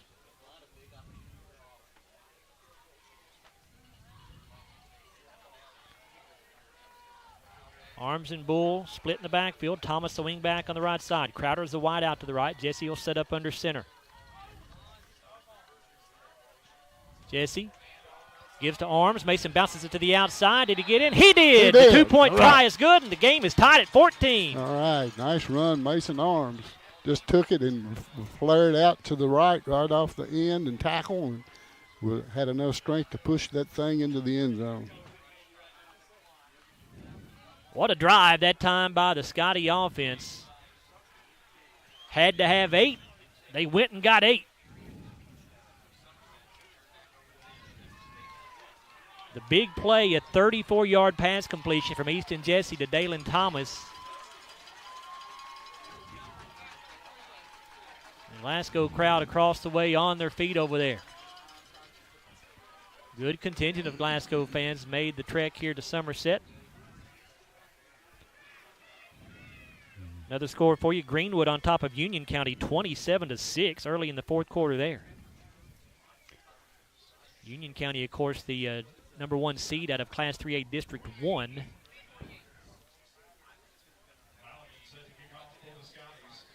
Jared Malagon to kick this ball away.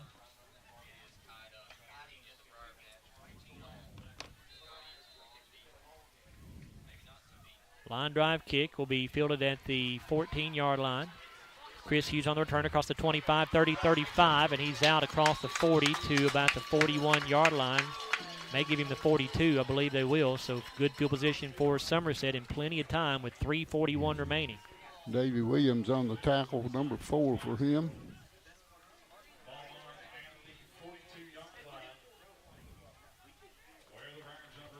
So 1st and 10, Briar Jumpers. Yep, good field position for them. By the way, that touchdown in the excitement, I forgot to tell you, was brought to you by Elmore Realty and Auction, and the 2-point conversion brought to you by Walbert Trucking. How far was the run? I never did write it down. What was the touchdown run? 5-yard touchdown run, Larry, yep. Briar Jumpers 1st and 10.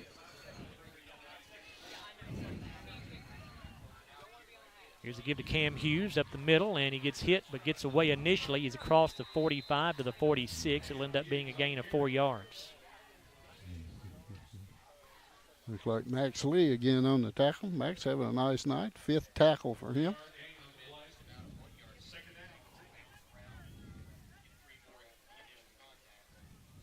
Second down 6 for the Jumpers.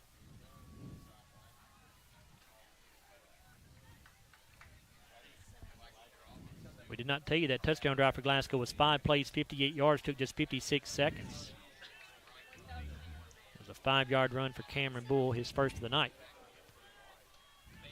Bruner fakes the handoff to Hughes. Here's a throw to Chris Hughes, caught at the 50, 45, and down inside the 40.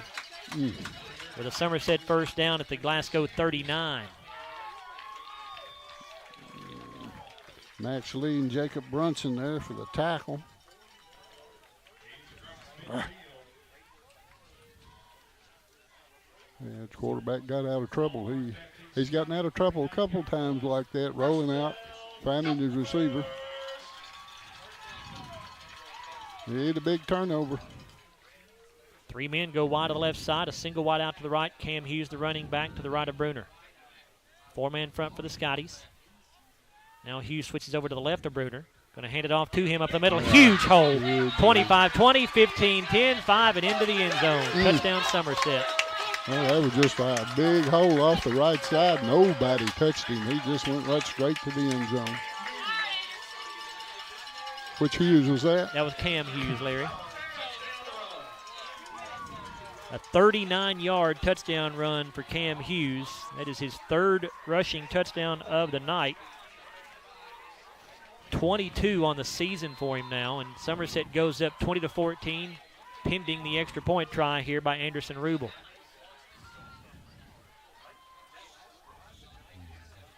Good snap. Kick up. Kick is good. Rubel now 3 of 3 on his extra points tonight, so he is 41 out of 44 on the season.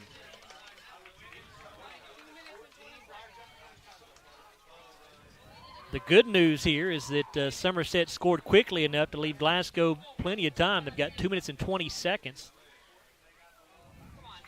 I think the Scotties have used 1 timeout, if memory serves me correctly. Has anybody been keeping up with that? I don't think we have, but they don't have that stat on the scoreboard, so I do believe Glasgow has 2 timeouts remaining.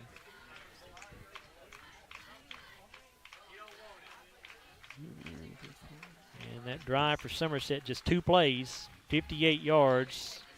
There's a 39-yard touchdown run for Cam Hughes. The extra point good for Anderson Rubel.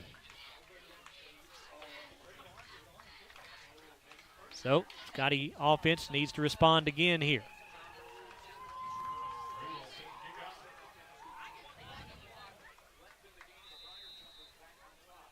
Ethan Rubel tees it up, ready to kick it away. Rico Crowder and Cam Bull, the deep men. It's a short kick. It'll be fielded at the 32-yard line, 35-40. And on the return that time to the 42-yard line was Logan Starr.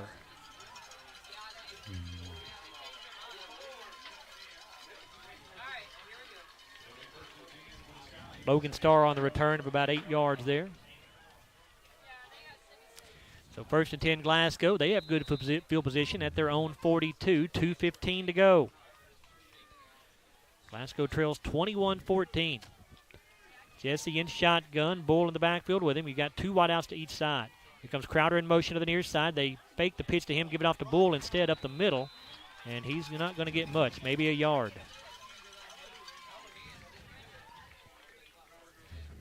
Pickup of 1 to the 43. Scotty's huddling up here as we go into 2 minutes to play. Yeah, we got to go. Jesse in shotgun. Again, twin wideouts to each side. Jesse to throw. Steps up in the pocket. He can run. He's got the 45 to 50. A first down across the 45 in Somerset territory to the 43. So that'll stop the clock while they set the chains at 1:39. Looks like 52 Koger again on the tackle, number 3 for him.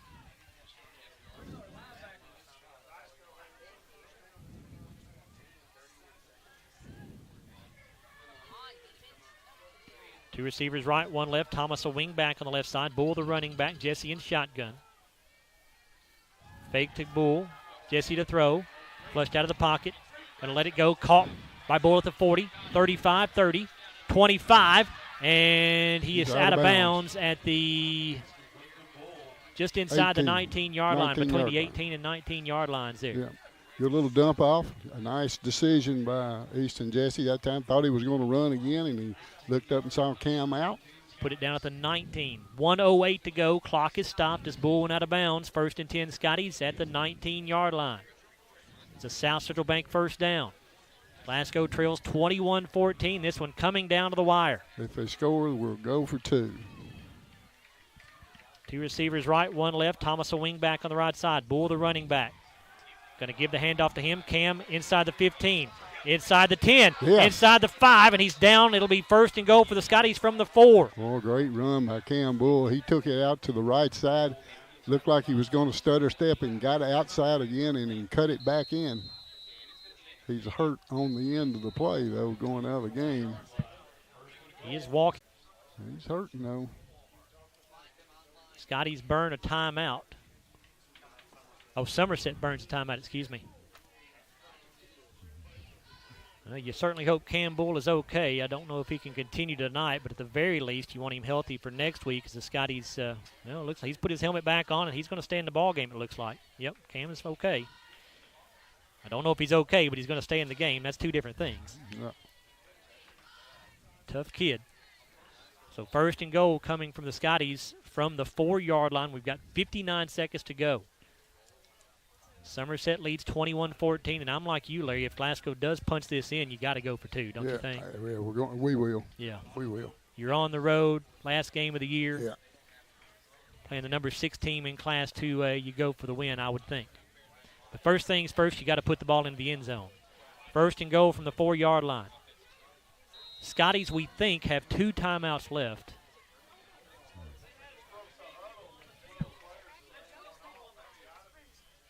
Bull and Arms in the backfield. Thomas, the wing back, give it off to Arms at the middle. Mason is into the end zone. Touchdown, yes! Scotties.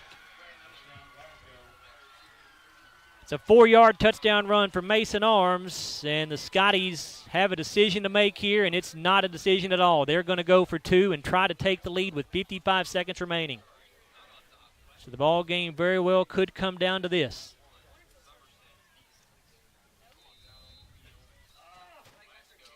Ball placed at the 3-yard line.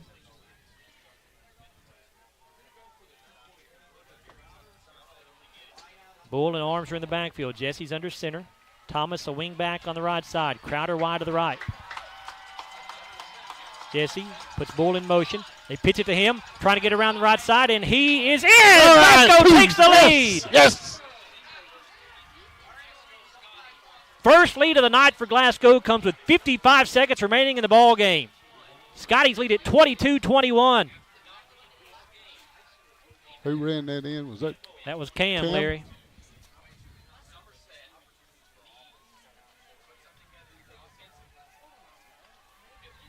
A 4-play, 58-yard drive for the Scotties. It took 1 minute and 20 seconds.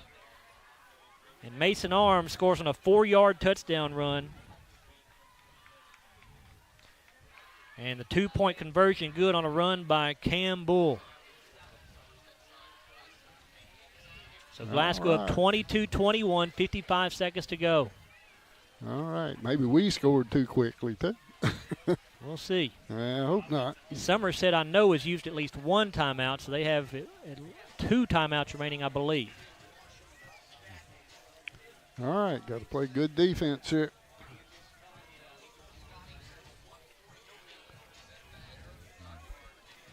Jared Malagon will come out to kick it away. Yeah. Let's don't have a pooch either. Let's kick it. Kick it deep like we didn't do against Hart County. There are a couple of very dangerous return men out here. Chris Hughes will be the deep man. Cam Hughes back there with him. Malagon does kick it deep, end over end. It'll bounce at the 20 and rolls into the 5. Now picked up by Hughes back at the 5-yard line. And he is going to get away from a couple of tacklers. Now he'll go down at the 21-yard line. Well, a block in the back, it wasn't called. So Somerset will take it first and 10 at their own 21 with 47 seconds to go. Lucas Christian on that tackle. That's his first tackle of the night for the 6'2", 155 senior. A return of 16 yards for Chris Hughes.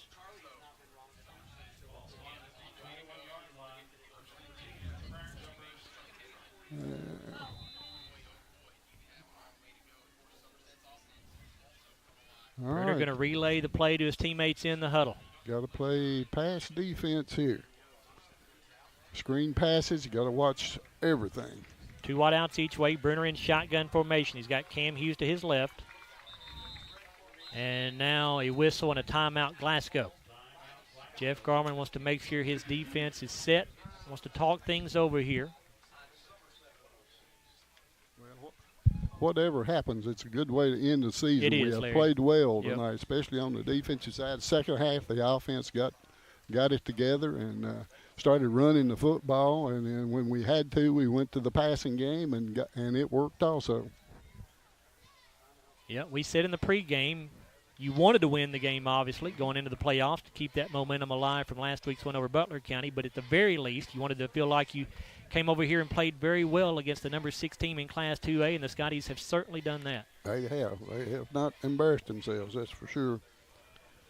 And not for a couple of penalties. It may not have been this close. Scotties still have work to do to finish it off, though. We know what happened earlier a couple of weeks ago against Hart County. Glasgow looking to turn their fortunes around here. Glasgow leads 22-21. First and 10, Somerset at their own 21. Bruner in shotgun, 2 wideouts each way. Bruner to throw. Looking to the left side, pass is going to be caught, but the receiver going to go down right where he catches the football at the 25. It's Ryan Morgan, I believe, who made the good tackle, Larry. That's right, Ryan Morgan, second tackle of the night. Somerset not using a timeout here. Clock running at 35 seconds. Just don't let anybody get long on you. 2 receivers each side. Bruner rolling out right under pressure, gets away from the first man, continues to roll out here to the right side, now lets the pass go, going to be incomplete up at the 38-yard line, and we're down to 19 seconds. He's thrown a flag. And a flag is down late here. Good. The momentum carried him out of bounds, and the tackler already had a hold of him. He's going to call a late hit. It is a personal foul, roughing the passer called on the Scotties. Well, the referees aren't out of this one yet. So that'll be a 15-yard penalty against Glasgow. Clock at 19 seconds. It's going to move the ball to the Somerset 40-yard line.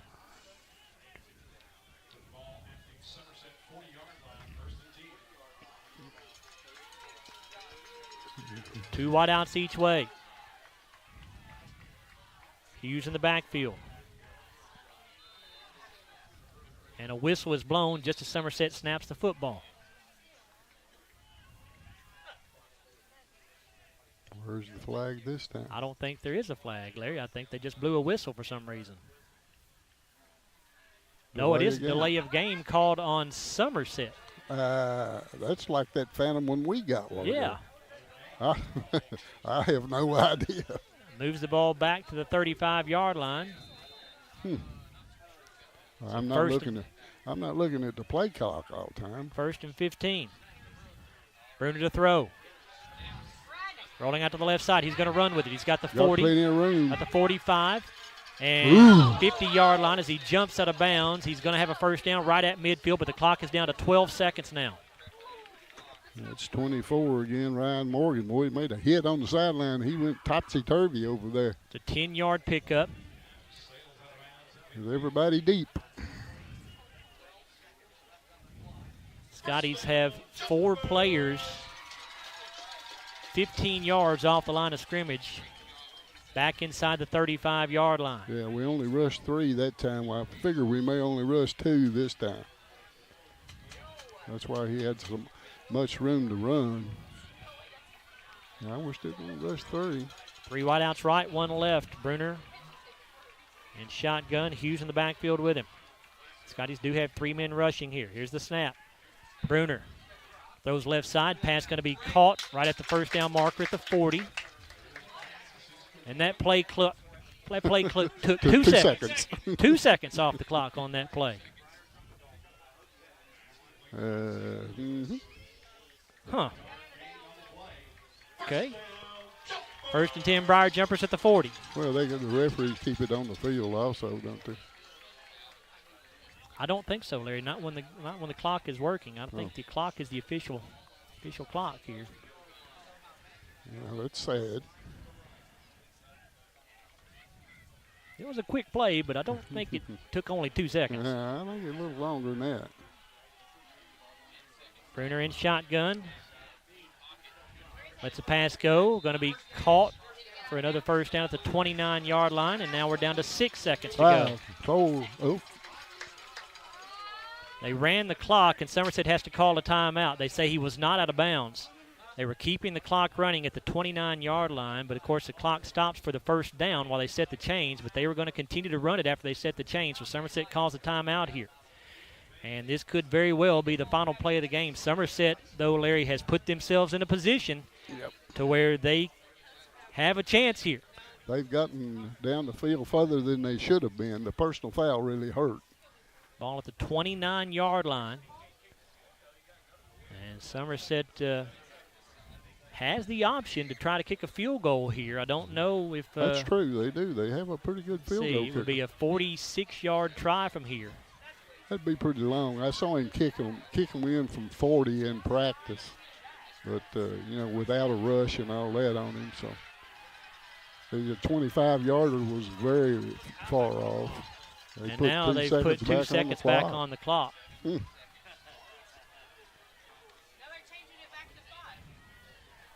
So 7 seconds on the clock.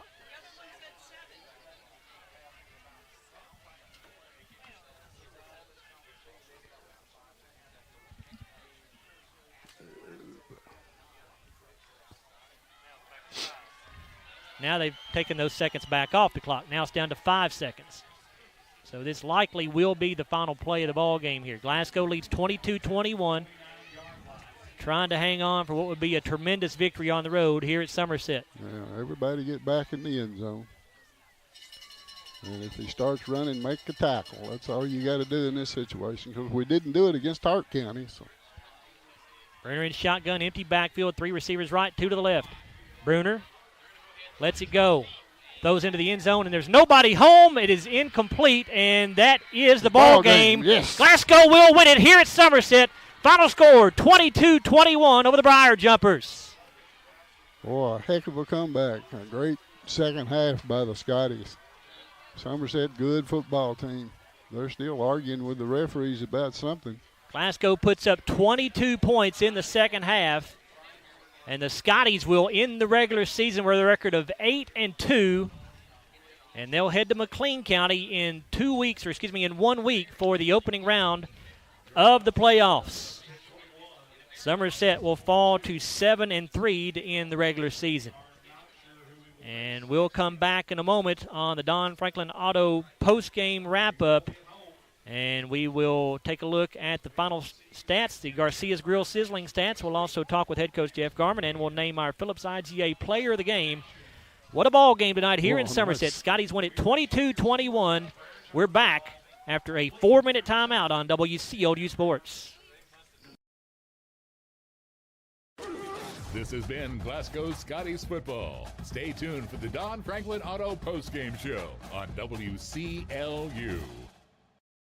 We know there's a big difference between being in a community and being part of the community. That's why here in Glasgow, we cheer on the Scotties. We work hard every day to make a positive impact on the community we call home. Behind our golden arches, we strive daily to serve delicious food and treats. If you could only smell this McDonald's ad, you'd smell how delicious this burger and fries really are. Join our McTeam. To learn how, text KY209 to 38000. Benefits include a sign-on bonus up to $500. Phillips IGA, a family market since 1960. Visit the butcher shop where you'll find fresh cuts of fine meats from an in-store butcher and delicious hamburger ground fresh, plus a fresh selection of garden vegetables and fruits. They proudly carry legacy dairy milk produced right in their hometown of Highsville. Find your favorite national brands. Download the Phillips IGA app to start saving. View their weekly sales ad or simply shop online. Phillips IGA and Butcher Shop. Friendly faces and fair prices. Located on Highway 70 in Highsville. Kentucky Farm Bureau agents wear a lot of hats. They're coaches, volunteers, church members, neighbors, someone who's there when you need them, especially when you need them most. That may be a lot of hats, but they're all the perfect fit. Kentucky Farm Bureau, big on commitment. Hey, son, what you doing? Daddy, I'm going to own a dealership one day. All right, I'll dream with you. From one small dream to over 25 dealerships in the state of Kentucky, we have set out to provide Kentuckians with reliable vehicles and the best customer service for over 50 years. This may have started with a simple dream, but her dedication to her customers will go on for generations. Are you looking for a new career where you'll be a part of a family-owned business for over 50 years? Walbert Trucking is a trucking company based right here in Glasgow. With Walbert Trucking, you'll get full benefits, great pay, and 401k. And you'll be home daily. Unlimited possibilities await you. Apply today and become a member of the Walbert Trucking team. 106 Sean Lane in Glasgow, 651-6784. We're not superheroes, but when people need us, we answer the call. We're not weathermen, but we know the Kentucky seasons like the back of our hands. For over 40 years, we've serviced any brand, anytime, with the same-day service guarantee. Now that's a big promise, and that's probably why no one else does it. So when dealing with your heating and cooling, call HVAC Services, and you'll have the right team by your side. Glasgow Scotties football on WCLU 103.1 FM and AM 1490. And video streaming free at WCLUradio.com and on the Glasgow Scotties and WCLU YouTube channels. Glasgow Scotties football brought to you by Don Franklin Auto, Walbert Trucking, South Central Bank, HVAC Services, South Central Rural Telecommunications Cooperative, Garcia's Grill, Elmore Realty and Auction, Hardee's, TJ Regional Health, McDonald's, Monticello Bank, Phillips IGA, and Kentucky Farm Bureau agent Joe Myers. Standard expectations, play to it every play. It's time for the Don Franklin Auto post-game wrap-up. It's for that. But the second half, they got it going on the ground with the first drive they had. They just kept it on the ground. First two drives, they had kept it on the ground. And then when they had to go to the passing game worked well. Looking at the stats here, Larry, Glasgow, as you said, struggled mightily on offense in the first half, had just 39 total yards and 1 first down. They finished the ball game, though, with 239 total, so 200 total yards in the second half alone, as they outgained Somerset in the second half. 200 to about 180 or so. So, and you said the defense was outstanding all night long, Larry, and really that's what kept Glasgow in the game in the first half, I think. Oh, yeah, it kept us in the game first half. We were very, very lucky to be down just 7-0 at the half. At the second half, Somerset I think the defense probably got a little bit tired there toward the end. Somerset had a couple of a 28-yard run and a 39-yard run, just right off tackle, too. Wasn't anybody there. So, they did a good job there. But the defense, I think, probably got a little tired later on in the game. But offense came back and took care of it. Well, we need to get into our Garcia's Grill sizzling stats here on the Don Franklin Auto postgame wrap-up. Glasgow winner 22-21 over the Somerset Briar Jumpers. And we'll turn things over to Larry and Chase. Larry. All right, Joe. Somerset won the opening toss of the coin, and they decided to take the football. And it was a good decision as they took it on their own 29-yard line after the kickoff at 11:56 of the first quarter. They went on an 8-play, 71-yard drive, took 5:06 off the clock. This drive was aided by a pass interference penalty, which we did not think it was pass interference. That was on a third down and would brought up fourth down in a punting situation. And then Glasgow had them fourth down and 5 at about the 35, and they jumped out. We jumped off sides, gave them another first down, and ended up Cam Hughes went over from 12 yards out for the touchdown. Anderson Rubel kicked the extra point, and Somerset led 7-0. Not much going on the rest of the first half. Jarek Martin did intercept a pass for Glasgow to stop one of Somerset's drives, and Somerset missed a 25-yard field goal on another drive late with 2:21 to go in the second quarter. But Glasgow could get nothing else going on offense as we punted 1, 2, 3, 4 times in that first half. So it was 7-0 at halftime in favor of Somerset.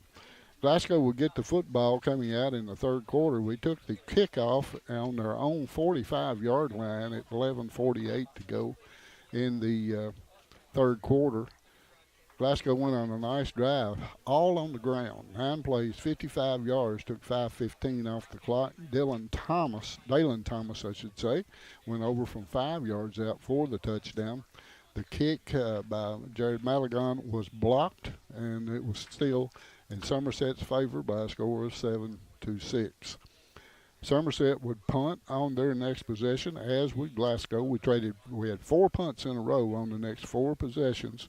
After Glasgow's last punt, which would be at 8:33 of the fourth quarter, the third quarter would end with Somerset up 7-6, and then we'd have all those punts there late in the fourth quarter.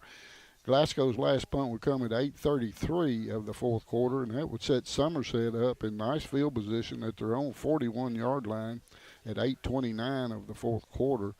They went on a 6-play, 59-yard drive, took 3:16 off the clock. Chris Hughes went over from 28 yards. That was one of those big wide-open runs just right up the middle. And Anderson Rubel kicked the extra point, and Somerset led 14-6 with 4:44 to go in the fourth quarter. Glasgow would come right back on the ensuing kickoff. They would take it on their own 42-yard line. With 4:44 to go in the fourth quarter, the Scotties went on a 5-play, 58-yard drive themselves. It only took 56 seconds off the clock as we had a long pass play on that drive, and Cam Bull did the honors with a 5-yard touchdown run. This time the Scotties went for 2 to tie the ball game, which they got it. Mason Arms with a run right off tackle, and bulled his way into the end zone to tie the football game up at 14-all. Somerset's next possession would start on their own 42-yard line again. Seemed like we're starting at the 41, 42-yard line every time. It was only 2 plays to put it in the end zone. 2 plays, 58 yards. Only took 59 seconds off the clock. Cam Hughes again with the touchdown. 39-yard run this time with a big wide-open hole on the right side of their offense, and he just took it to the end zone. Anderson Rubel kicked the extra point, and Somerset led again by a score of 21-14. But they made a mistake by scoring early as the Scotties got the football back with 2:15 to go in the fourth quarter.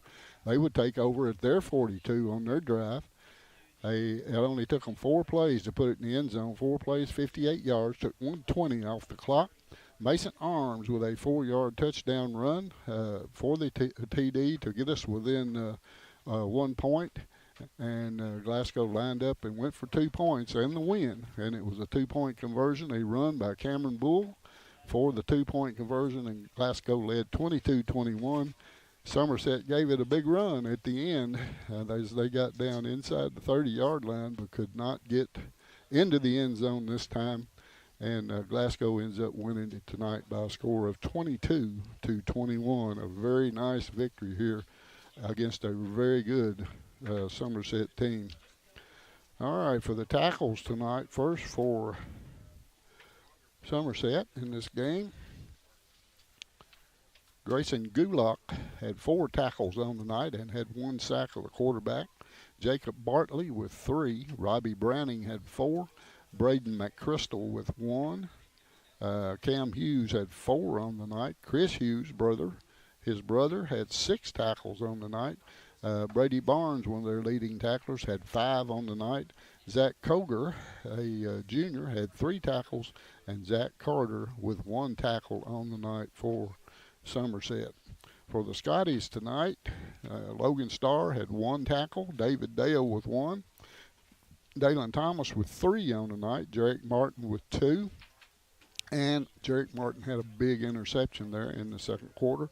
Lucas Christian with 1. Kellen Stone with 1. Davey Williams had 4 on the night. Xander Contreras had 1.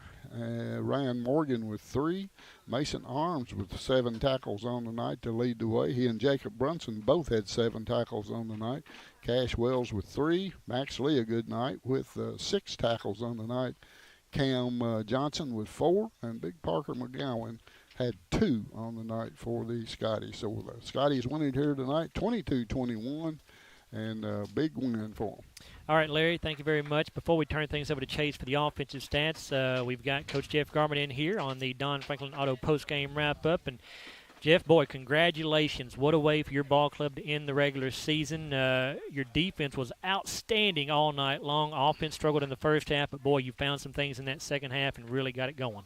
Yeah, I feel like our defense kept us in the ball game early, made some really big plays, kind of saw that we could match up with them up front. And so, I mean, offense found some plays in the second half, and they were a very good complement to each other in the second half.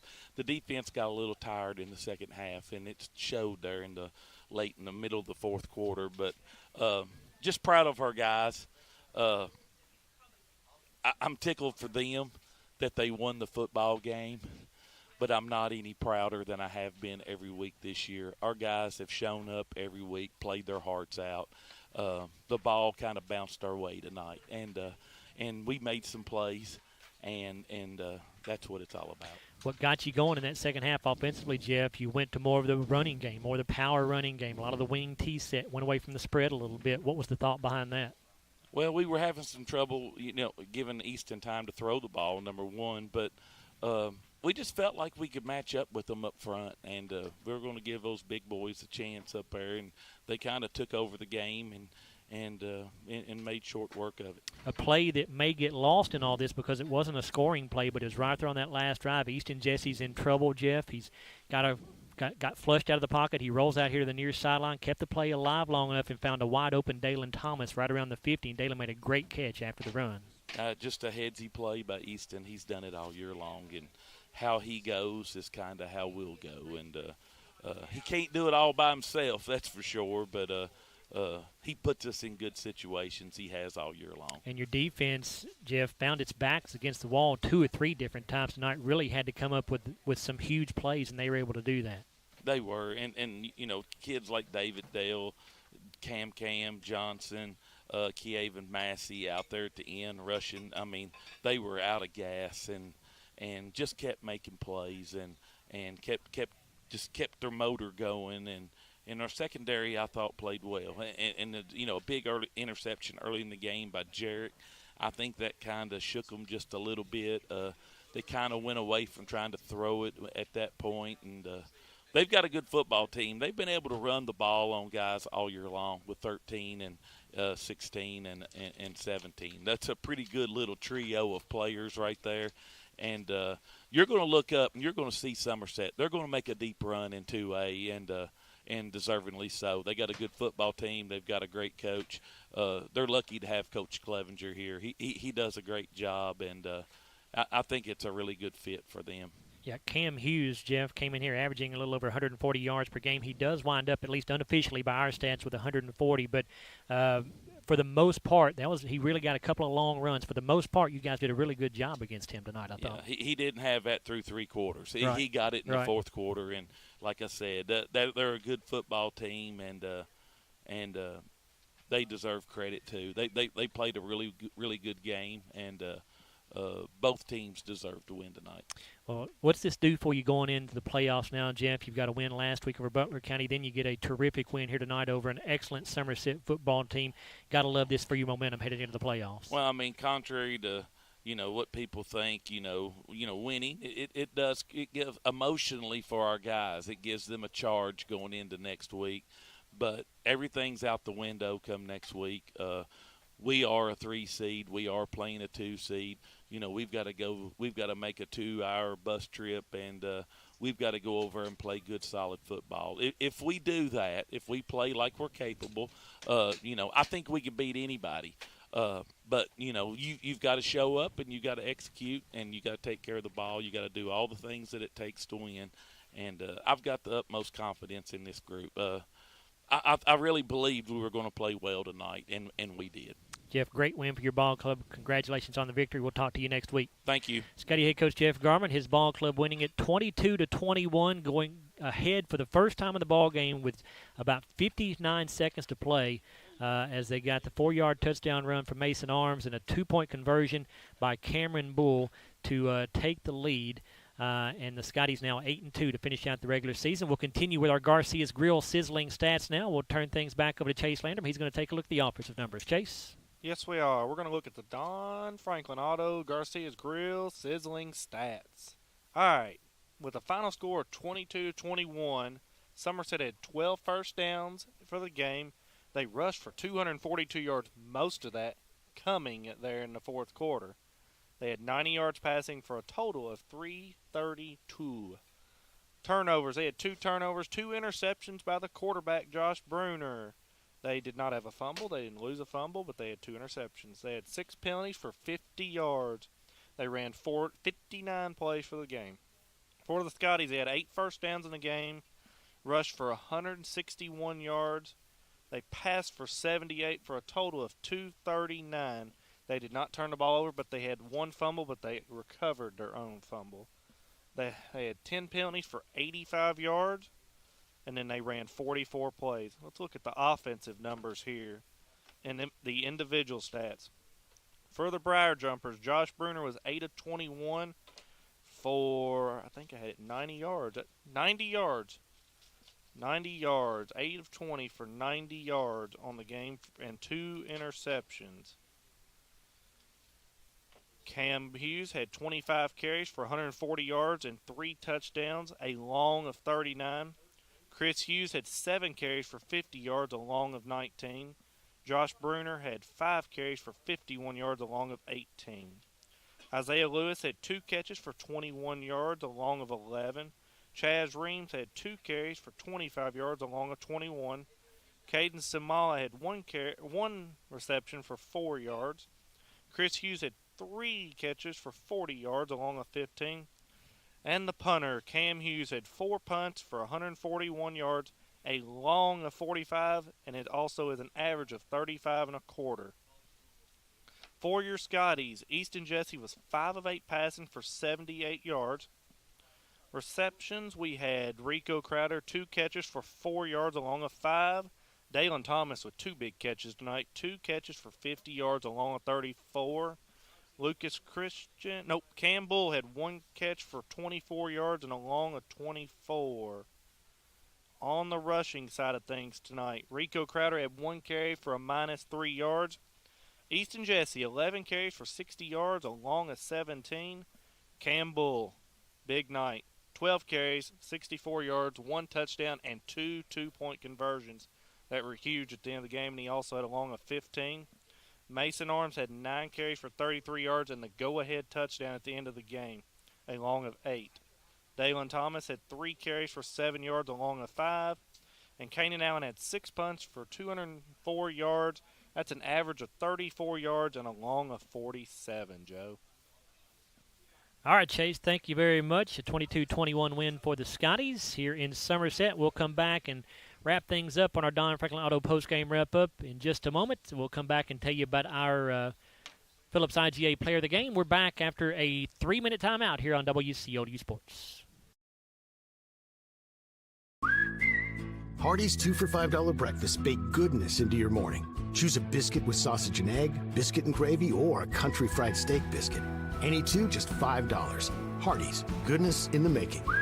Get exclusive offers on the Hardee's app. When you come into Garcia's Grill, you're welcomed with a smile, and you'll love the atmosphere. Garcia's was voted by the community as the best overall restaurant for the past 2 years. Great food at a great value. They serve fresh, delicious traditional Mexican dishes, incredible pasta, burgers, steaks, and seafood. People say you can never get burnt out on this restaurant because of all the amazing choices. Garcia's Grill, owned and operated by the Gomez Garcia family. Check them out on North Ray Street in Glasgow and on Facebook. Garcia's Grill, a different kind of Mexican restaurant. South Central Bank has been investing in the Glasgow community for over 50 years. During that time, we've learned a thing or two about hard work, relationships, and a vision for success. South Central Bank is designed to make a difference in the prosperity of our customers and the communities it serves. We want to be a part of your success. Visit southcentralbank.com. South Central Bank, member FDIC, equal housing lender. With a history of scoring touchdowns and breaking records, Dakota Elmore knows a thing or two about hard work. At Elmore Realty and Auction, his team, often referred to as the A-Team, applies that same work ethic in how they serve this community. With a combined 200 years of experience, the team serves our commercial industry, helps families find their dream home, and makes your auction an easy, profitable, and positive experience. Elmore Realty and Auction, trusted since 1935. Check them out on Facebook for listings and auctions. Want to slash your cable bill? Save over $20 a month with MyStream TV from SCRTC, the savings alternative with the same great channel lineup you've always been accustomed to. Packages as low as $85 even include internet, at least 200 meg. This is a no-brainer. No more cable boxes, just an app. And you even get an extra stream. Wait till we show you Catch-Up TV. Compare your current service to the new MyStream TV from SCRTC, 678-2111. Call and save today. Have you injured yourself playing a sport or exercising? Sports medicine experts at TJ Regional Health are trained to get you back on the road to recovery, whether you're dealing with sprains, fractures, knee and shoulder injuries, or other common.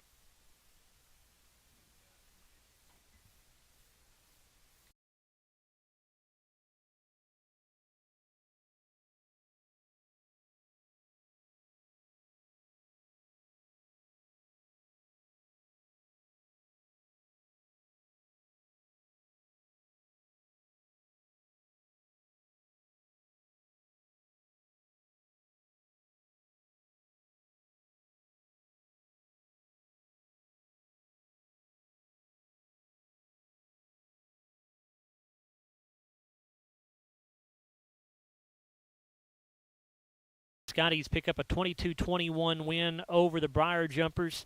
And we need to tell you about our Hardee's Hot and Fresh play of the game as well. If you'll take a look, if you're watching on YouTube, you can see that. It was the 4-yard touchdown run by Mason Arms to get Glasgow to within 1 point. Mason ends up with 9 carries, 33 yards, and a touchdown, but none bigger than that one that put Glasgow again within 1 point of the lead. And then Campbell, of course, the next play would take it in from 3 yards out for the 2-point try, and the Scotties took their very first lead of the night with 58 seconds to go in the ball game. And Glasgow goes on to win 22-21. Again, that's our Hardee's Hot and Fresh play of the game, as you got to look at it there on YouTube. And our Phillips IGA player of the game tonight, we are going with Cameron Bull. Cam finishes with 12 carries for 64 yards. He had a touchdown and that big 2-point conversion that put Glasgow on top. He also had 1 catch for 24 yards. Cam Bull, our Kentucky Farm Bureau, that's the old sponsor. My apologies. That is Phillips IGA player of the game. My mistake. I've not done that all year long, and I do it in Game 10. What are the chances? But the Phillips IGA player of the game is Cam Bull. 12 carries, 64 yards to lead the Scotties in rushing, 1 touchdown, and 1 2-point conversion. The big 2-point conversion to put the Scotties over the top and give them the win. All right, let's set things up for you for next week. The Scotties will begin the playoffs, as will all teams across the state of Kentucky. The opening round of the Class 3A playoffs as Glasgow will travel to McLean County. That is a 6:30 pregame broadcast or pregame coverage for us here on WCLU, and the kickoff between McLean County and Glasgow will be at 7 o'clock there in Calhoun, Kentucky. If you can't make it over, obviously we'd love for the Scotties to have a big crowd over there. It is going to be a bit of a drive, but we'd love for a huge crowd to go over there and support Glasgow. If you cannot make it, though, of course, you can listen to us here on WCLU. You can also watch our live stream on YouTube on WCLU or at the Scottie channel as well. So, again, I do want to thank all our folks who helped us out with the broadcast here tonight. You had Jen Zaragoza on the sideline cam, Will Perkins on the game cam. You had video producer, as always, Mr. Matthew Clark, doing a great job on the board there. And then back at the studio, we had Luke Pierce and Jonathan Clark on the board for us back in Glasgow. We appreciate everybody's hard work. And, of course, thank you to my partners, Larry Alexander and Chase Landrum here tonight. Again, your final score, Glasgow 22, Somerset 21. Scotties now 8-2 to finish out the regular season. Somerset falling to 7-3 as the Scotties get a win tonight over the number 6 team in Class 2A. I'm Joe Myers. Thanks for listening, everybody. Football on WC 103.1 FM and AM 1490, and video streaming free at WCLUradio.com and on the Glasgow Scotties and WCLU YouTube channels. Glasgow Scotties football, brought to you by Don Franklin Auto, Walbert Trucking, South Central Bank, HVAC Services, South Central Rural Telecommunications Cooperative, Garcia's Grill, Elmore Realty and Auction, Hardee's, TJ Regional Health, McDonald's, Monticello Bank, Phillips IGA, and Kentucky Farm Bureau agent Joe Myers. Your home for Glasgow High School Scottie Sports. WCLU, a presentation of Forever Communication Sports.